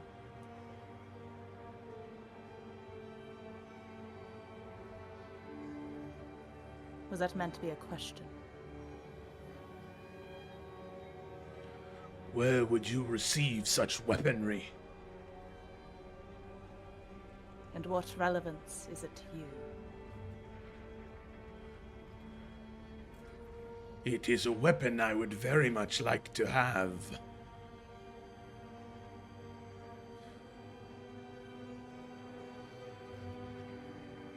You already have orders, do you not? You're carrying this prisoner. I believe it would be best if you continue to do so, rather than take yourself up on other fancies.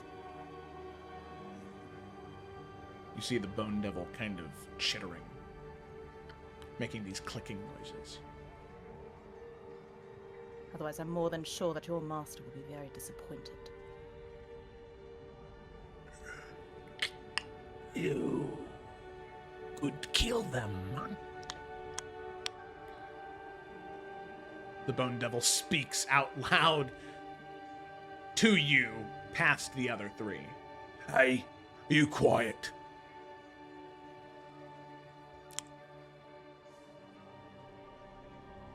If you kill them, we can be allies. Vakesh loves allies.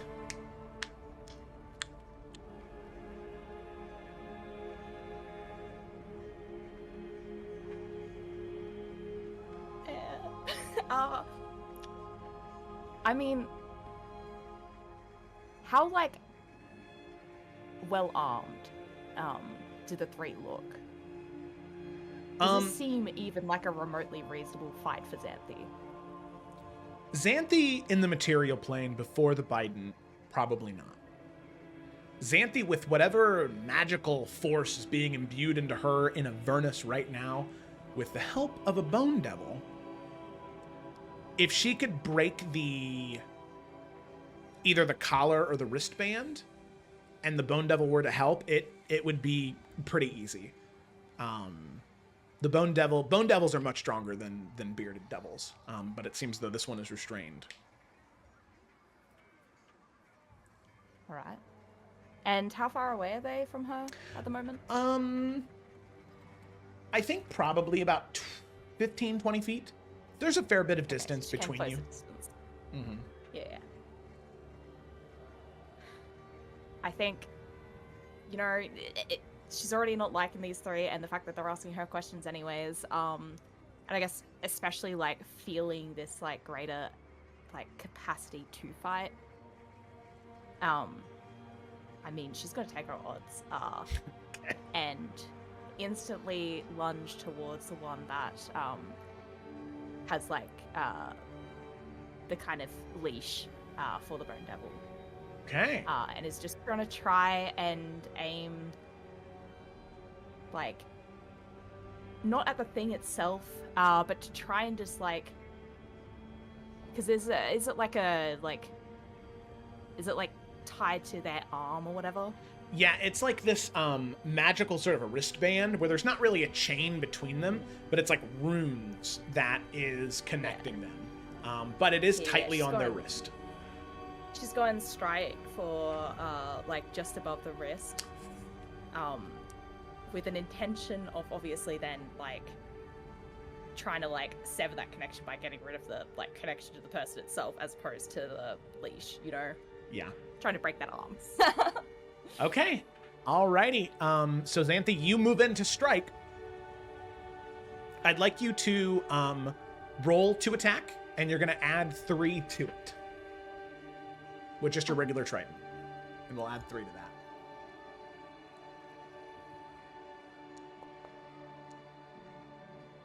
Hold 15. on, 1 second. I just want to check something. Oh yeah. Mm-hmm.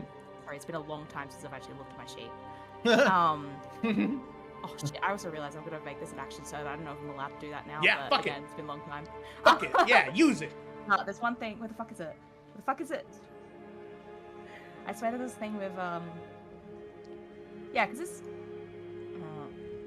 Because I imagine this counts as a failure, right? Or I guess. Oh, that'd be 16. Is that a failure? 16. No, 16 is a hit. Okay, then that doesn't kick in. Yeah. But she will again make an action surge. Okay. Make a So second she'll strike. have second hit too. And that one's At least that's spell. yeah, and that one's definitely a hit also. 20. Okay. So, Xanthe, as you stab in the first time, you can see that the as one of the hooks or one of the horns of the bident pierces through the flesh of his arm, piercing through scale mail, you can see that his flesh begins to like blacken and blue, like frostbite, until eventually it begins to crust over with ice entirely, and you can see his hands start to like go limp and numb as you entirely freeze with just one pierce, the blood flowing through his veins. And as you pull back the strike for a second one, Xanthe, that second strike doesn't pierce through the flesh, it shatters the ice as his entire, from his like forearm up, cracks and shatters and falls to the ground in these icy pieces that begin to melt. And as the bracelet falls and breaks away from his attunement and his connection, you can see the bone devil begin to like rise a bit as it was hunched over considerably, where it was maybe 5 feet tall hunched over. As it begins to elongate and stretch its back, it ends up being about 7.5 feet tall. As you can see, it just reaches up and slashes down towards one of the imps, just carving it to pieces with its claw. And you see the other imp, the one who had made the comment about the elvish blade, or the elvish tears, says, Zixel, no! And with that, the bone devil grabs that one like claws in his eyes and mouth and just tears his face off as the imp falls down limp to the ground. The bearded devil is like crawling back, holding onto his arm, and says, You will pay for that. Oh, you have blood. the bone devil sort of like turns slowly to you, Xanthe. Would you like to kill him? Or shall I?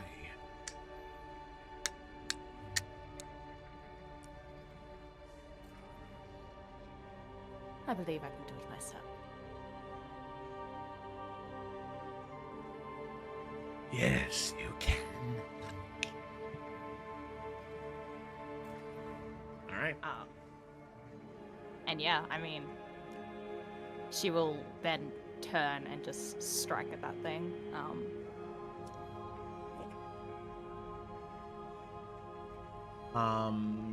Xanthe, as you pierce through, wherever that strike lands, you can see that part of the body. Like if you strike directly into the chest where the heart would be, it just freezes. And as you pull out, the chest just shatters and like concaves as the bearded devil just falls limp. And she'll kind of like turn back to where the bird devil is. I believe you owe me. Yes. We do owe you. For one, you have made a friend. I am the cat, the retriever. I'm quite good at returning things to where they belong. And you are very out of place right now.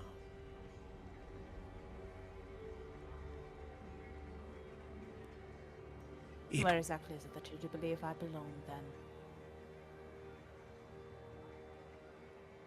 You see, he kind of turns his head. The bony plates around his neck and body all screeching and cracking and crunching as he moves. There are very few places one like you could belong, but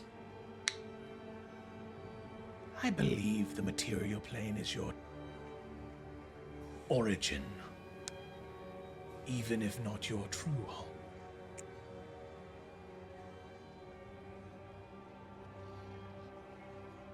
But, and you can see looking up, in the sky, the clouds break. And you can see this armada, 20 or 30 divine creatures, incredibly large, descending from the sky. And there is this voice that echoes out amongst all of Avernus, demanding and cruel. An interloper has been detected. Return to your plane of origin, or you will be hunted. And all of these angels begin to descend down and fly out in different directions. So then, was I right? Interloper.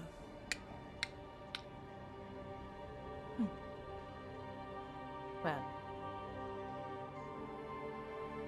considering your life has been saved by me, perhaps you can take it as a favor in turn if you would be willing to assist me back to the material plane. There is a place I know. It will take you back. Only for ones like you. Set up long ago by those who would come to the Hells to visit their loved ones.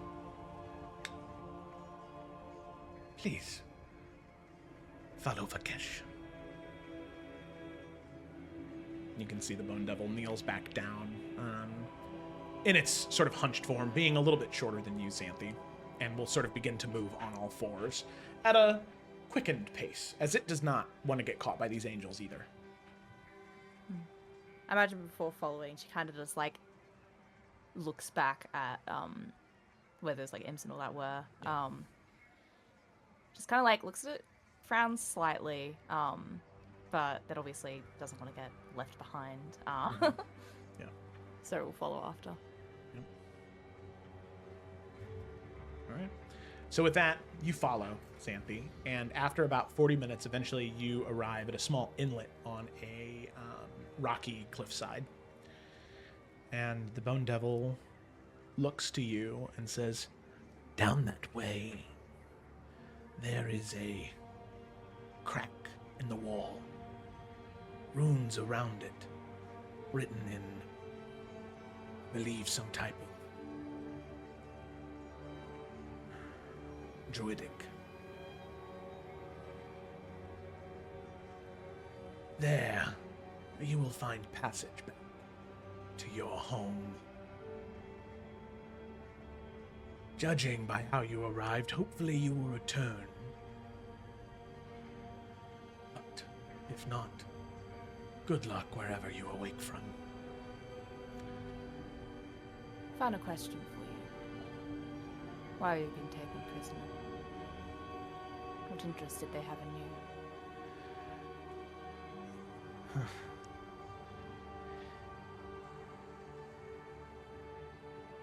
The great tyrant does what she can to ensure that devils do not scheme and do not take. But they still do. And so, when things are stolen from my master, retrieve them.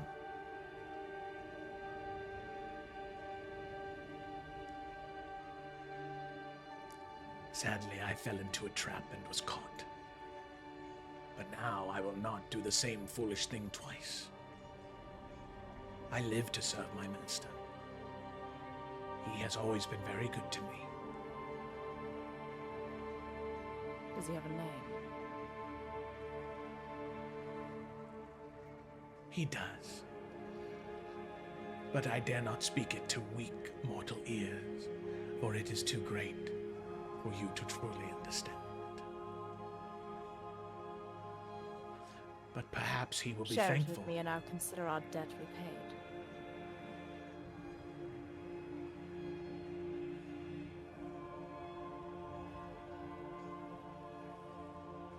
You see the Bone Devil sort of straighten a bit.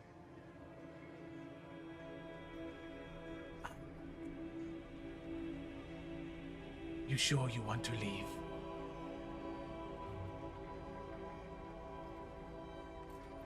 I have business to attend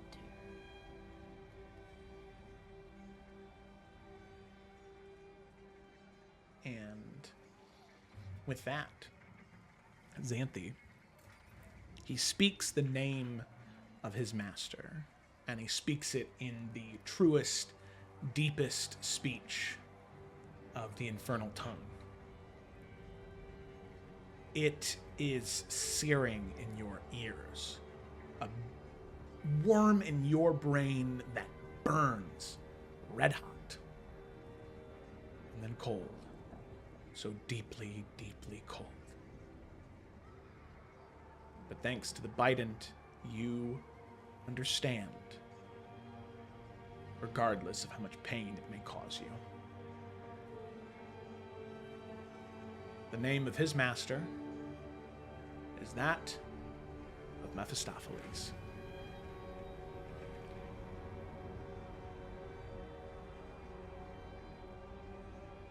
What a lad. You are strong. I thought that would kill you.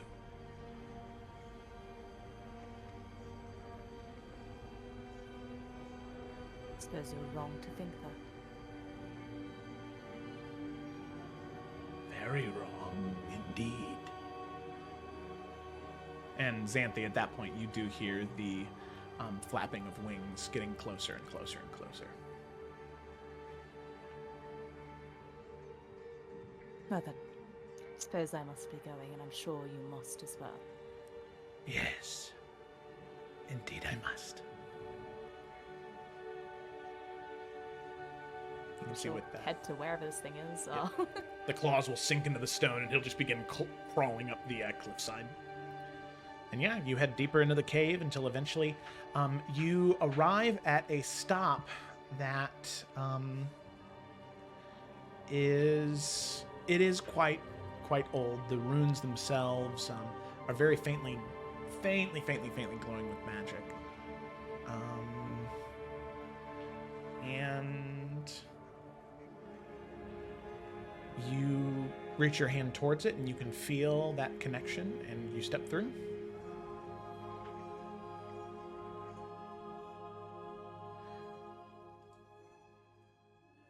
And thankfully, you awaken, Xanthi, in your bed. You, in this strange state, you awake and you are so deeply, deeply cold. And you can see there are parts of your body, your fingertips and your toes, your nose, that it seems as though that hypothermia had begun to set in, that you had almost frozen to death in your bed. But as you wake up, you shiver and you shake and you feel this deep, deep cold leave as you return. And eventually the numbness in the fingers goes away, and after maybe 15 minutes, it's like nothing happened. Yeah, imagine for a lot of that, she's just been like holding her breath. Mm-hmm. So most she's had to coast on bullshit. So I think there's like a good part of her that was just like, man, I'm fucking good at this shit. just another part of her that's just like catching her breath as she sits there. And like the Biden itself is like where she had left it, right? Like Yep, it is. And it hasn't been disturbed.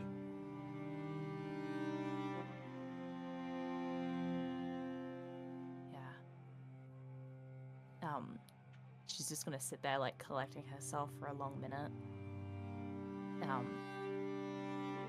And like I imagine it's still an ungodly hour of the night, and like part of her really wants to just storm over to where like Valora is, but then like the like decorum side of her definitely wins over in this moment.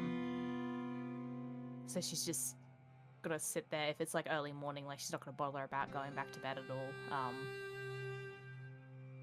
But yeah. Okay. All right. So, Xantha, you try and head back to sleep, but it just doesn't find you. No need to take points of exhaustion. You're just kind of in and out of sleep throughout the night.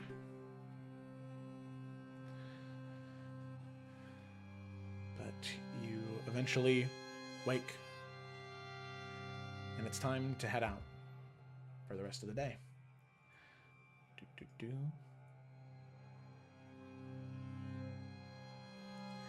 And as all of you wake up that next morning, the trial on this day is one that will take all day, where the contestants will be gone for the majority of the day until they finish the trial. And it is one that you all will not witness. It is something that you will only see the aftermath of. So that morning, before the trial begins, before the contestants are sent off, as this is the, I just want to pull up the name of the trial. This is the trial of navigation and survival. This is the monster maze. Monster maze. So, that being said, does anybody have anything they're doing this morning before that trial would begin? I mean, saw Solara off, but we don't need to roleplay that. Yeah. She heads back to Crown's Rest to continue her studies. I don't have anything. Xanthe, Edwini, you guys got anything? I mean, Xanthe would want to talk to her grandma, but please, John, if you have anything, go first. I got nothing. Oh. That's a good soundboard Edwin did sound. all his things last session. Valid. Yes, true. I didn't apparently. Well, they were there. That was our last session. Yeah, whatever. All right. But yeah, So she's coming unannounced. She's rocking up. yeah. You head to Lady Valora's room, and the guards, they just let you in. They do not check with Lady Valora first, as Lady Valora has already gotten ready for the day. She is writing a few notes before heading down to view the trials as well. And she says, Princess Xanthe Falkrest, it's very nice of you to come to my chambers this morning. Was there something that you needed? Verdant, why? You said it was somebody to help with the hand. But I'm guessing you know there's more to it, yes?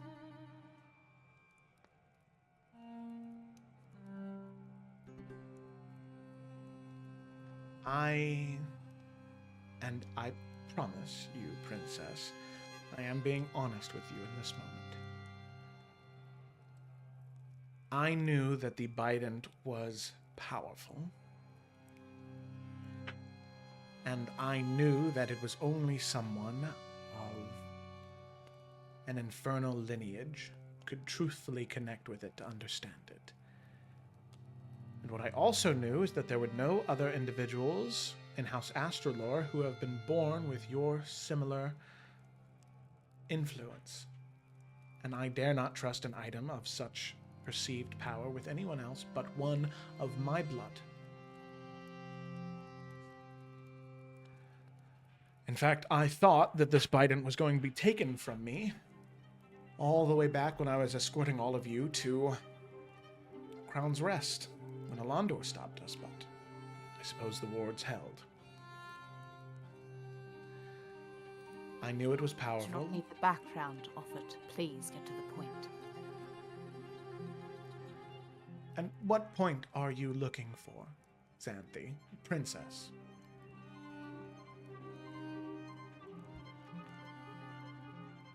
You're saying that you needed someone that was able to use this. So what, was it meant to be some form of experimentation? No, not needed in that way. In order to truthfully utilize its power and understand it, it needed to be someone with an infernal bloodline. I gave this to you so you could use it, so you could better protect Adaria, and better work in the king's hand as a leader with such a powerful artifact. And so what, it is truly meant to be some just gift out of your generosity? Yes, Xanthi, it is. Because the truth is, your entire life, ever since your mother left, you have held a grudge against House Astralor. So here I am to try and bridge the gap by giving you something so incredibly powerful, and yet you accuse me of what? Experimenting on you. Yes, very well, Princess Xanthi. I am your evil grandmother, and I am experimenting on you, because that is all House Astralor is good for. If you do not wish to keep the bident, I will take it back. But it is better served in your hands than staying in some vault, especially if there are dragons on the return. But please, do whatever you see fit, Princess. And she'll stand and go to leave. Yeah, and I mean, Xanthi cannot have her cool in that. Like, she can see that there is very much like a mix of just like absolute, just genuine confusion, and just hurt as well. Like, this whole conflux of emotions. But I mean, she didn't bring the bident with her. Like, she's still keeping that shit. Yeah. But she's just gonna like stand there as like Valora's just like leaving past her, just like unsure of what to do with herself in the most genuine sense.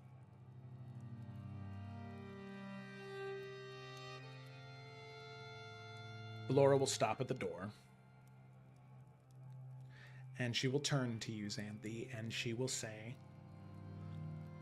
"For all of the grief your mother has caused both of us, Xanthi, you are still my granddaughter, and I still do care for you.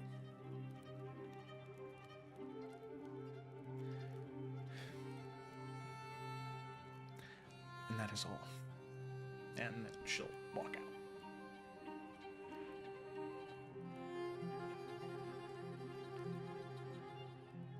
Yeah, she'll just stay in the room for a good while after she's left, just trying to compose herself. And after a few minutes, we'll finally leave, you know, putting on a face as if like nothing was wrong. Just making her way back to where the hand is, whatever I guess we've decided to do for the day. All right. So, Xanthi, you compose yourself, and then you head off to your siblings. However, as all of you are preparing to gather, Edwin, that morning you hear a knock at your door as you're preparing to go to your siblings.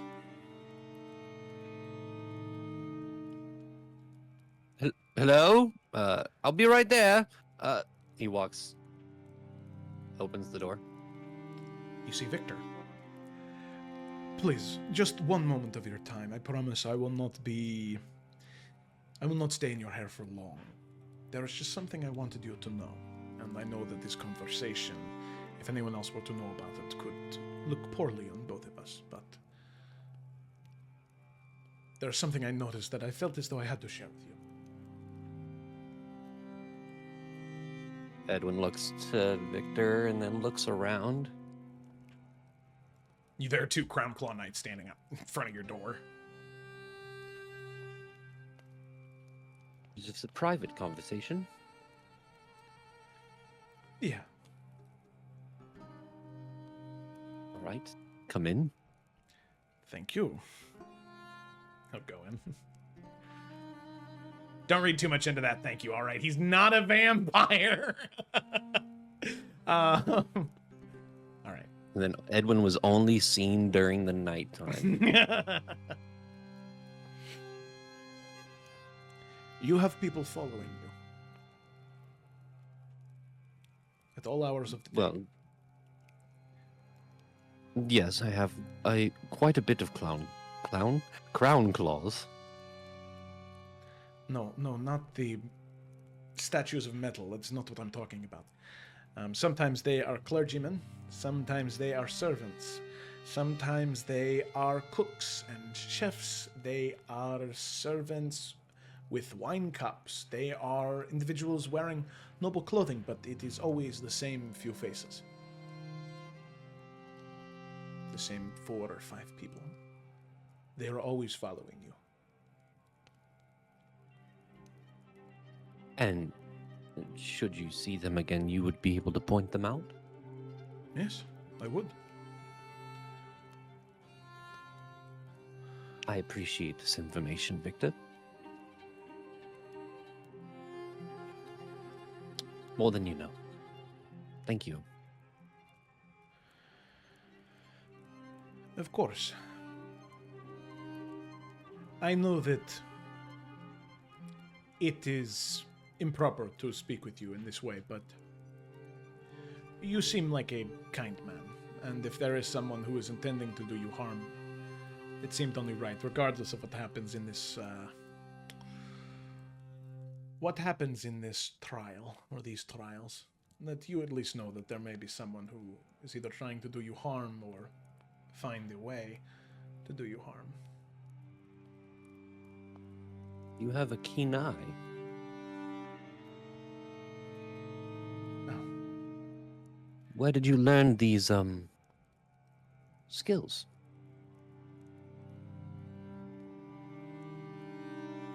It truthfully is part of Maldarian culture. The Baroness, the Barons. Well, if you do not watch where you walk, you will most likely end up in a gutter. Keen eyes. And I think, well, above all else, knowledge is a very valuable tool for us to protect ourselves and those we care about. I agree. How long do you think you will be here after the tournament? In this place in particular, not long. I have no interest in returning to Maldaris. I have seen all I want to and need to in that place. Ederia interests me, but if no other opportunities arise, I will make my skills of use elsewhere.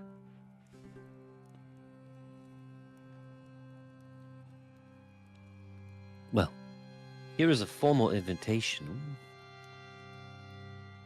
Regardless of the outcome of the tournament. Come by King's Rest. I think we might have something for you.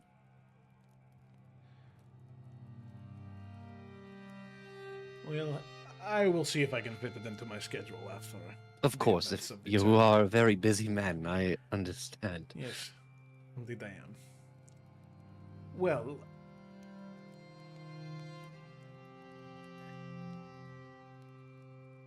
Is there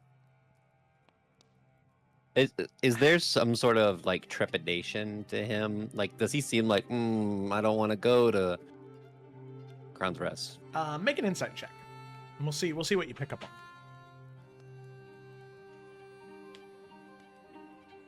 Hold on. Okay, holding. My D&D Beyond was not to this thing. Insight check. Insight. 14. The approach of the conversation, he didn't really seem nervous. It seems that there's one more thing he wants to say, but he's holding back on. Edwin looks around. It seems that there's something else you would like to say. If you do not wish to say it now, you do not have to, but we are in privacy. I do not know who is watching you, as anytime I try to follow those that had been following you, they disappear. Very elusive. That being said, if it is after the tourney, I think that would probably be best, but perhaps an arrangement could be made for a small amount of funds where I could help you catch one of these individuals so you could know. The only downside is that you would be needed as bait. I will tell you this, Victor. I'm almost positive I know who these people work for. I will not disclose that information, as it is confidential, but I have a very strong inclination of their hiree. What? Edwin, I would like you to make a persuasion check real quick. Persuasion? Yep. Oh, I didn't click the button. Oh, fuck me. Are you serious? Luckily, he rolled low too, for what he was trying to ascertain.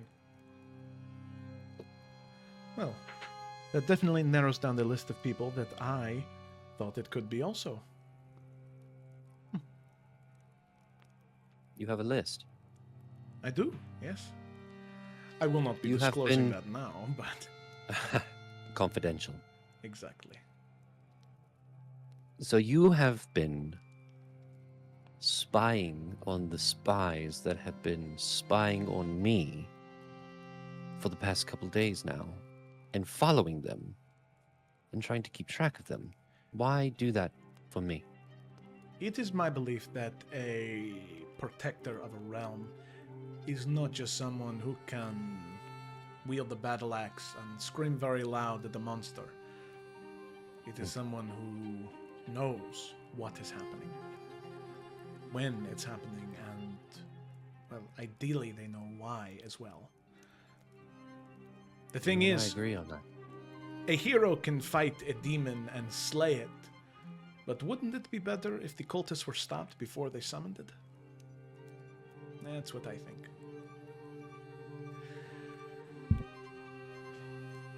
I'll tell you what.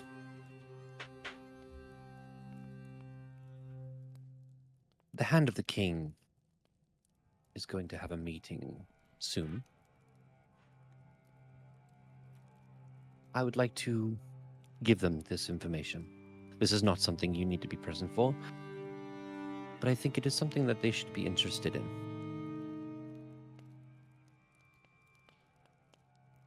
I just have one request. Yes? I understand you may not be able to keep it anonymous that it was from me, but I would feel a certain way if I felt it had any influence on the choosing of the next Sentinel. So if you can exclude me from your reference, if not, well, it happens. But I cannot in good conscience allow you to just use my name willingly without some bit of protest. I will do my best not to mention your name. And if you do, But- it is not the end of the world, but Just know that if I do, it is good, not bad. very good. I would believe you. And as I said before, regardless of how the Sentinel tournament plays out, I think we might have something for you. that pays very well. Well then, if that is the case, then I think my schedule has just opened up. Good to hear. Well, before I linger too much longer and your two gargoyles out there start to have questions about what we were talking about, I should probably take my leave. Thank you, Victor. It means a lot. I appreciate this information. Of course. And good luck. Thank you. And with that, he will stand and he'll leave.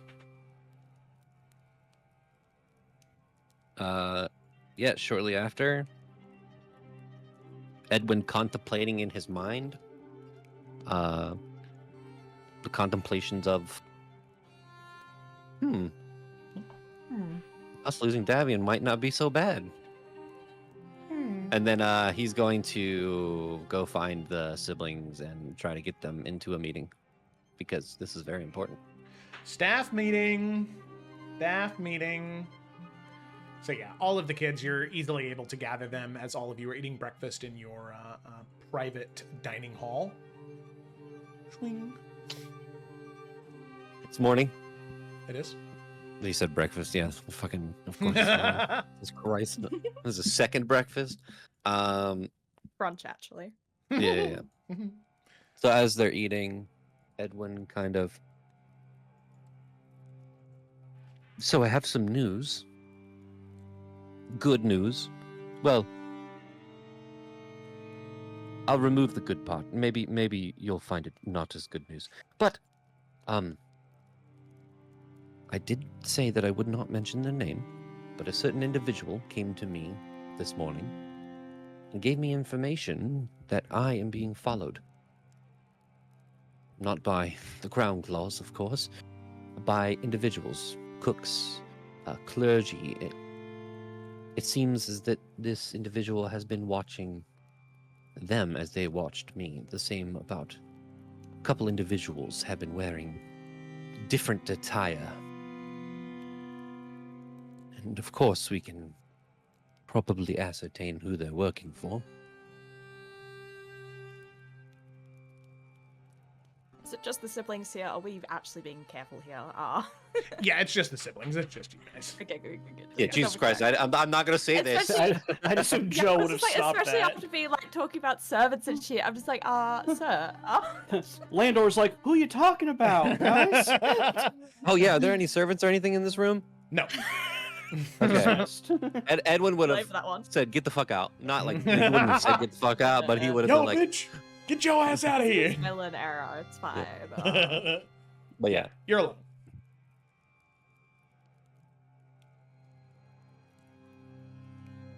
Well, that's good news that you're like, yeah, we know, but like, what's the good news part?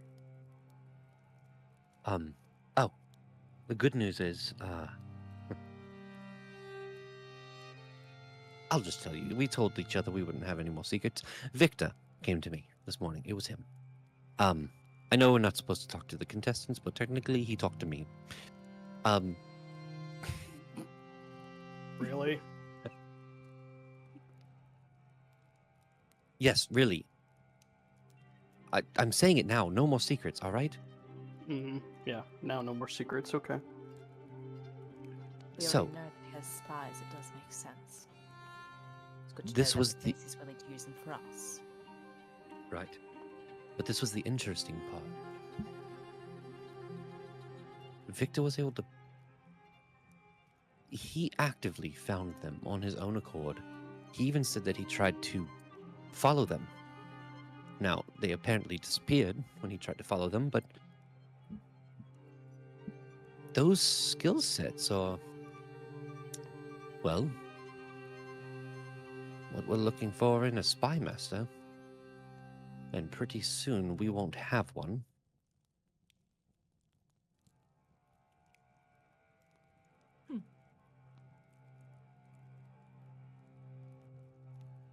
I figured, I'm not saying he could have the job. I'm saying that it's something to look into.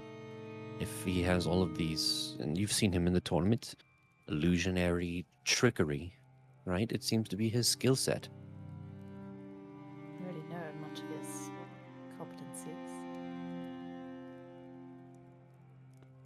We've already I like it. vetted him from our current Master. Once Davian is... Agree, Edwin. Oh, really? I believe that Victor's already one of the stronger contestants that we have. The only thing is if he wins the Sentinel tournament, he can't be our spy master, should we go down that route. Well, at least currently, he's not the one that has the most victories. That would rest with Thalia. Right. It was just something I wanted to bring up. I know we weren't supposed to talk to the contestants, but it was good information to have. And it'll make finding a new one much easier, I think. I believe that there would already be a warranted argument, especially if he keeps the strengths that he already has. Thalia may be in the lead, but well, both him and Astrius, in truth, are not far behind. I will say, I did tell him after the tournament that he is more than welcome to take a vacation in Crown's Rest.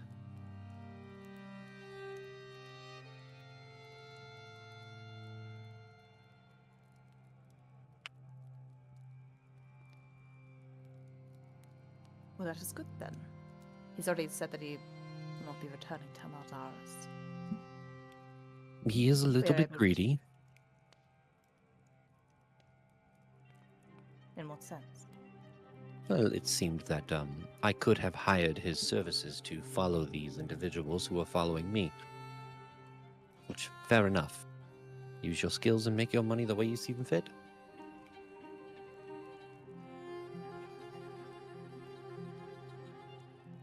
And asking to be reimbursed as greedy? Well, it was one of the first things he said when offering, so I'd say there's a little bit. It's good to be clear. I agree. You can be clear and greedy at the same time. You can Yeah, I clearly don't be believe greedy. it's- I don't believe it's so much a detriment, though. But this would be something that we would discuss more in Crown's Rest at a better time, I imagine, yes. Right, we'll have to see how the tournament plays out. But again, I just wanted to bring this up as a food for thought. It is good. It removes one of the more difficult elements of dealing with Spy Master.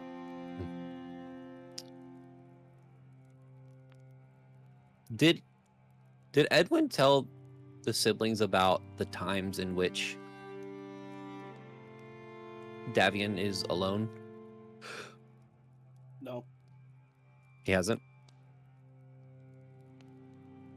not that I remember. Who told him that? The gauntlet. Oh, the gauntlet. That's right. That's why he didn't say it. Yeah. Yeah. Okay. Never mind. He's not going to mention that in this conversation.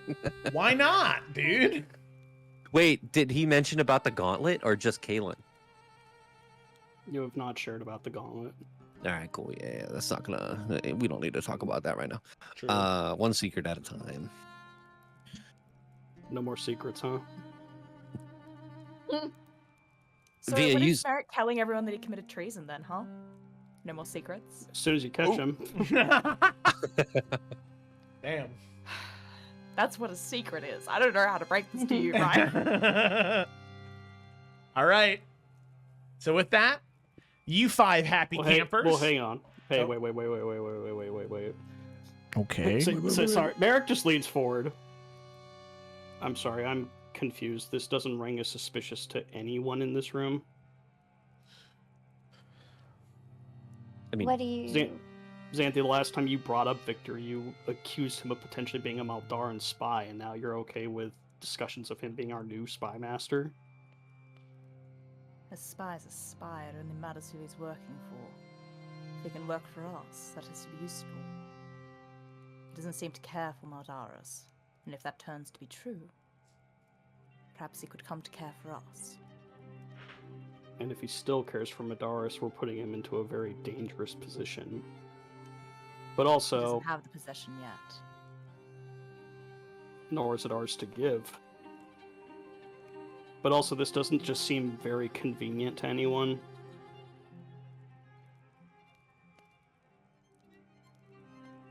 In what sense? Trying to figure out what to do with Davian, and here Victor shows up, just saying that he's seen these things and he's taken the initiative on his own accord and done all this stuff and he's ready to help out. Just no one here thinks that that's something that we should question. Well, obviously he's trying to get us on his side. Or Davian got to him first.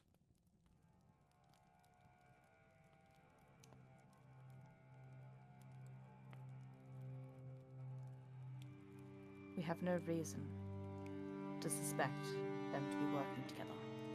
Especially given the fact that Davian has shared what we can, well, at least from what everyone else here can determine to be accurate information about him, that be working against his possibilities by revealing that he is in fact a spy.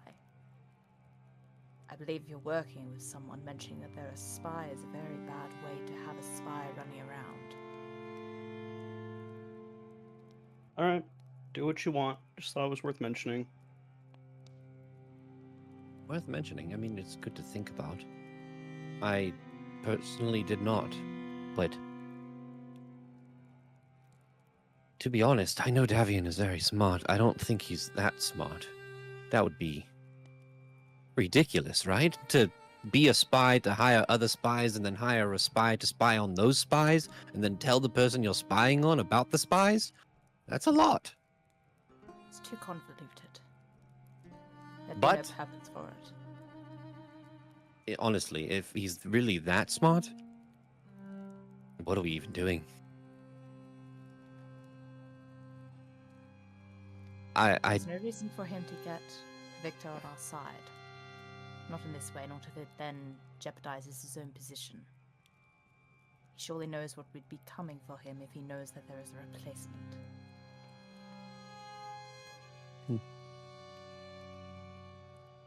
Plus, if he did already know about the, well, his future, I don't think he would put a replacement straight in front of us. I And don't we as a think that's crown what. have more to offer. We have more to offer Victor than Davian does. Yes, Via?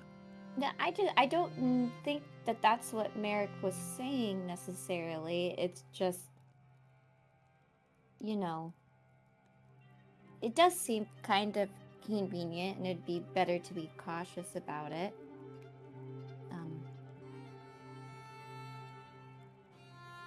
Because yes, with the knowledge we have, it doesn't fully make sense, but we don't have all the knowledge of why Victor would be working with Davian potentially.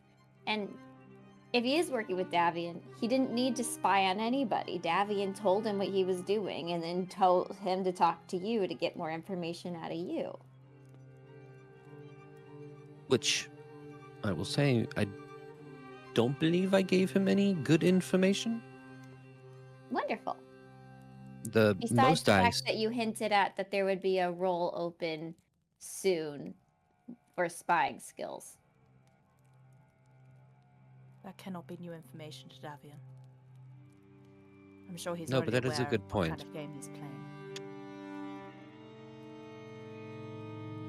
Regardless, I don't know, right? But we all don't know. And it's all a lot of speculation. And I think it's a good idea, like Merrick said, just to be a little cautious about it instead of, assuming that there's no ulterior possibilities there.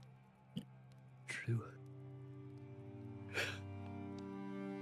I will say that the good news is, if Victor was working with Davian, we would find out pretty fast before, Davian was not around.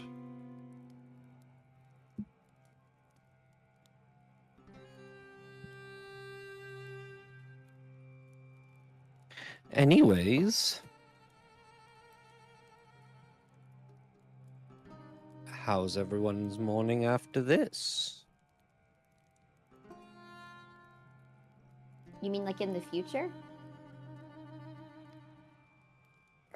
Yes, I'm just trying to make small talk.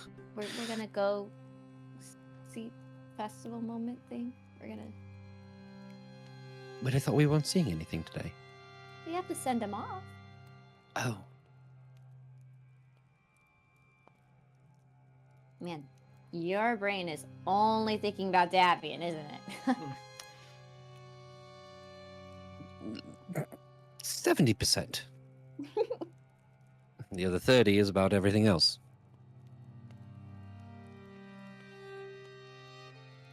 Well, I believe personally it'd be best that, given that there is no true trial to witness, after the send-off happens, it'd be good for us to maintain appearances, talk to the nobility that are here in attendance. Oh, I had an idea. Thought. Really. Does anyone want to help me figure out how we're going to announce?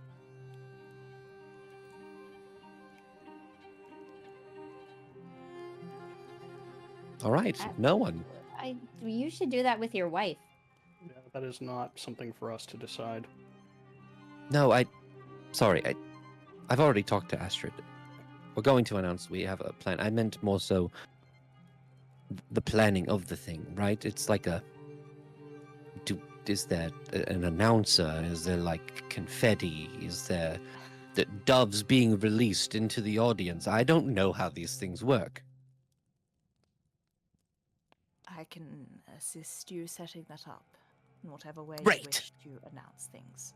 Perhaps today would be the best way to do that if everyone is otherwise looking for some kind of entertainment. Wonderful. Wonderful. Oh, it's kind of announcing the joining of two nations too, right? Mm-hmm. Oh, Kinda, yeah. gods.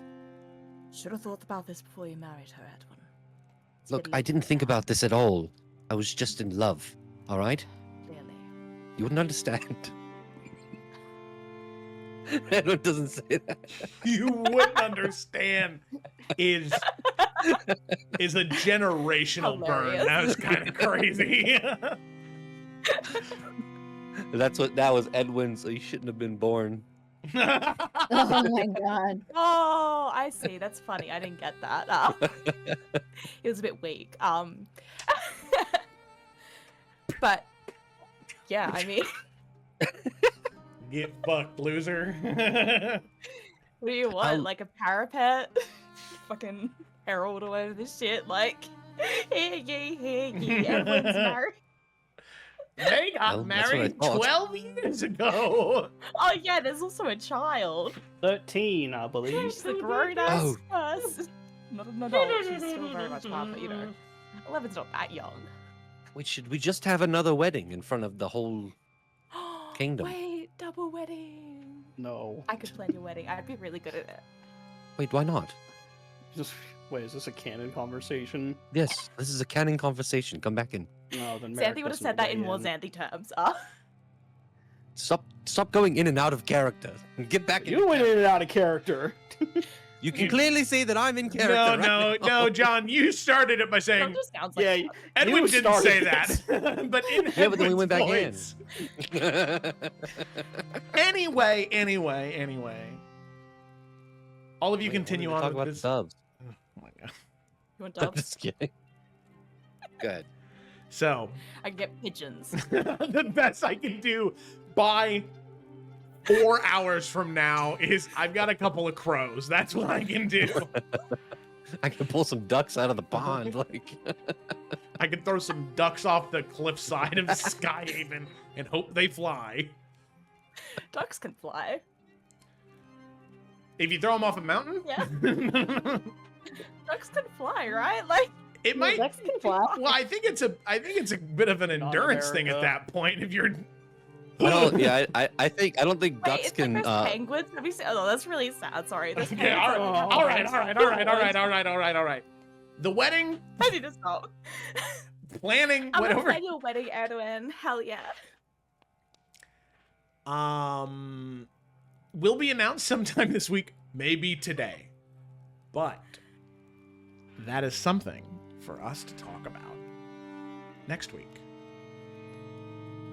But that's not where we're going to end tonight's session. As all of you finish up eating your breakfast and begin to head out of Skyhaven, down to Sea Haven, to the entry point of this labyrinthine cave system that has been infested with various monsters and creatures and a great number of small trinkets that must be found, matching the ones that the Sentinel contestants are given. But that's something we're going to get to next week. Instead, we are going to go to Dragon's End once more. This time in a different location on the same night.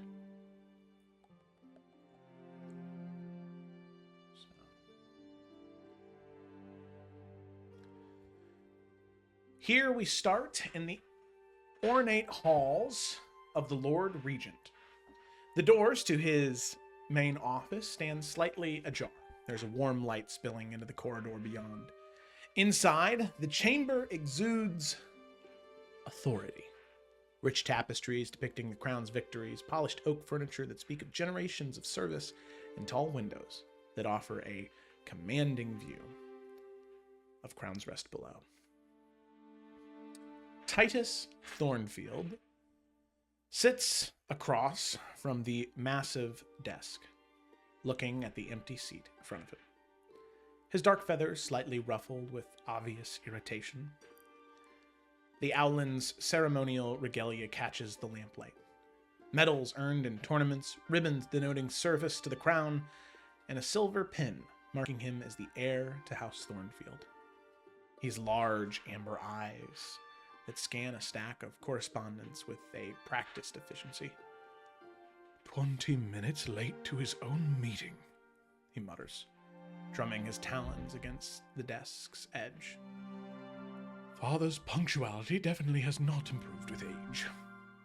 Stands with a fluid grace, and Titus begins pacing the chamber, his keen eyes taking in the familiar details. On a side table near that tall window sits Lord Gareth's favorite refreshments, a simple bowl of mixed nuts and dried berries alongside a crystal decanter filled with room temperature water. Still eating like he never left the nest. Titus chuckles and shakes his head. 2 legs and the voice of a statesman, but give him a choice between roasted pheasants and a handful of seeds. Titus returns to the desk after that. His attention is caught by a scattering of papers. Most bear the familiar wax seals of various noble houses, routine correspondence about the king's hands, their tournament for the Sentinel, trade disputes, requests for audience, but above them one seems different.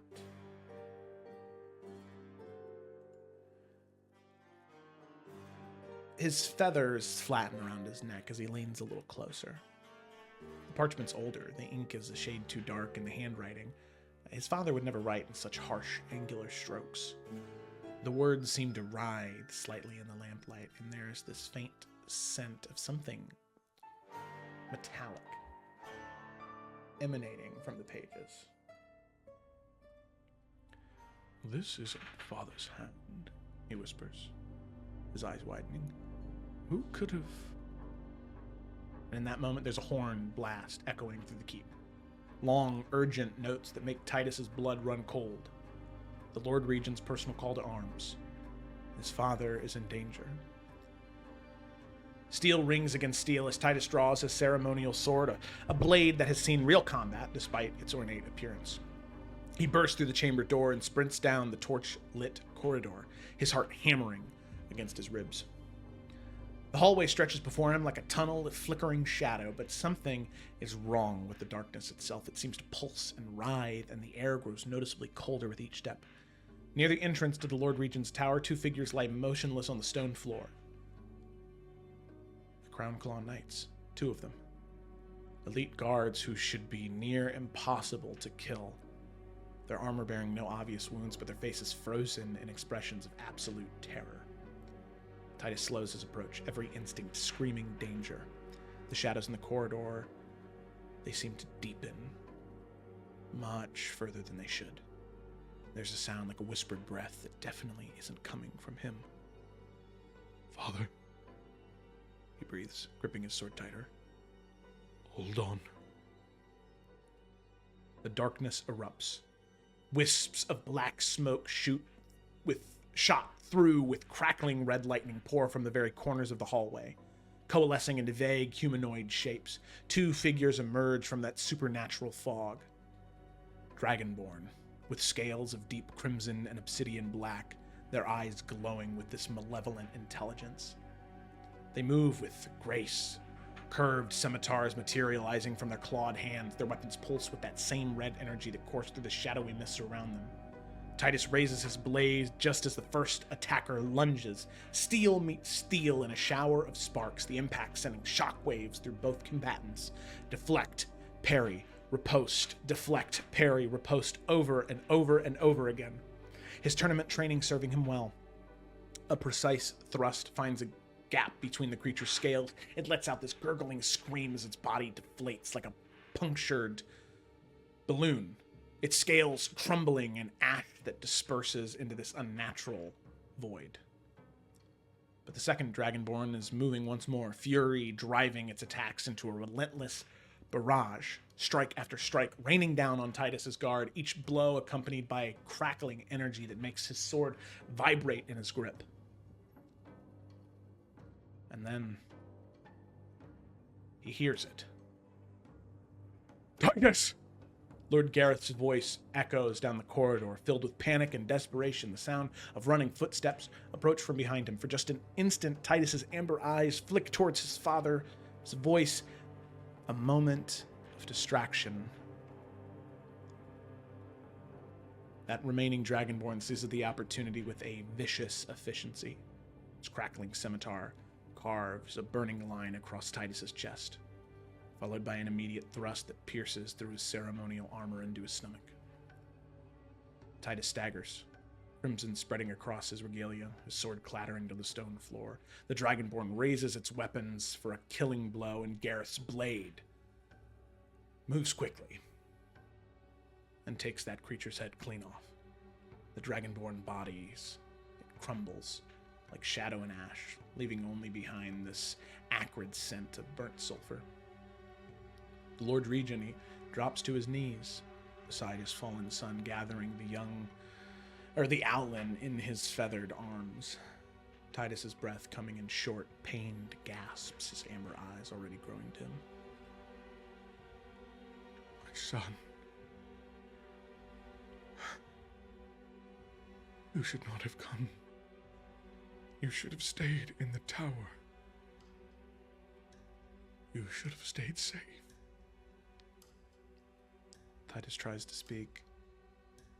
That beak opening and closing soundlessly as talons weakly grasp at his father's robes, and his eyes seem to focus on something beyond the physical world. Life drains from his eyes like water from a broken vessel, leaving Lord Gareth holding nothing but still, cooling feathers. The shadows in the corridor seem to whisper with satisfied malice before fading back into ordinary darkness, leaving only grief, questions, and the growing certainty that whatever stalks Dragon's End tonight is far from finished.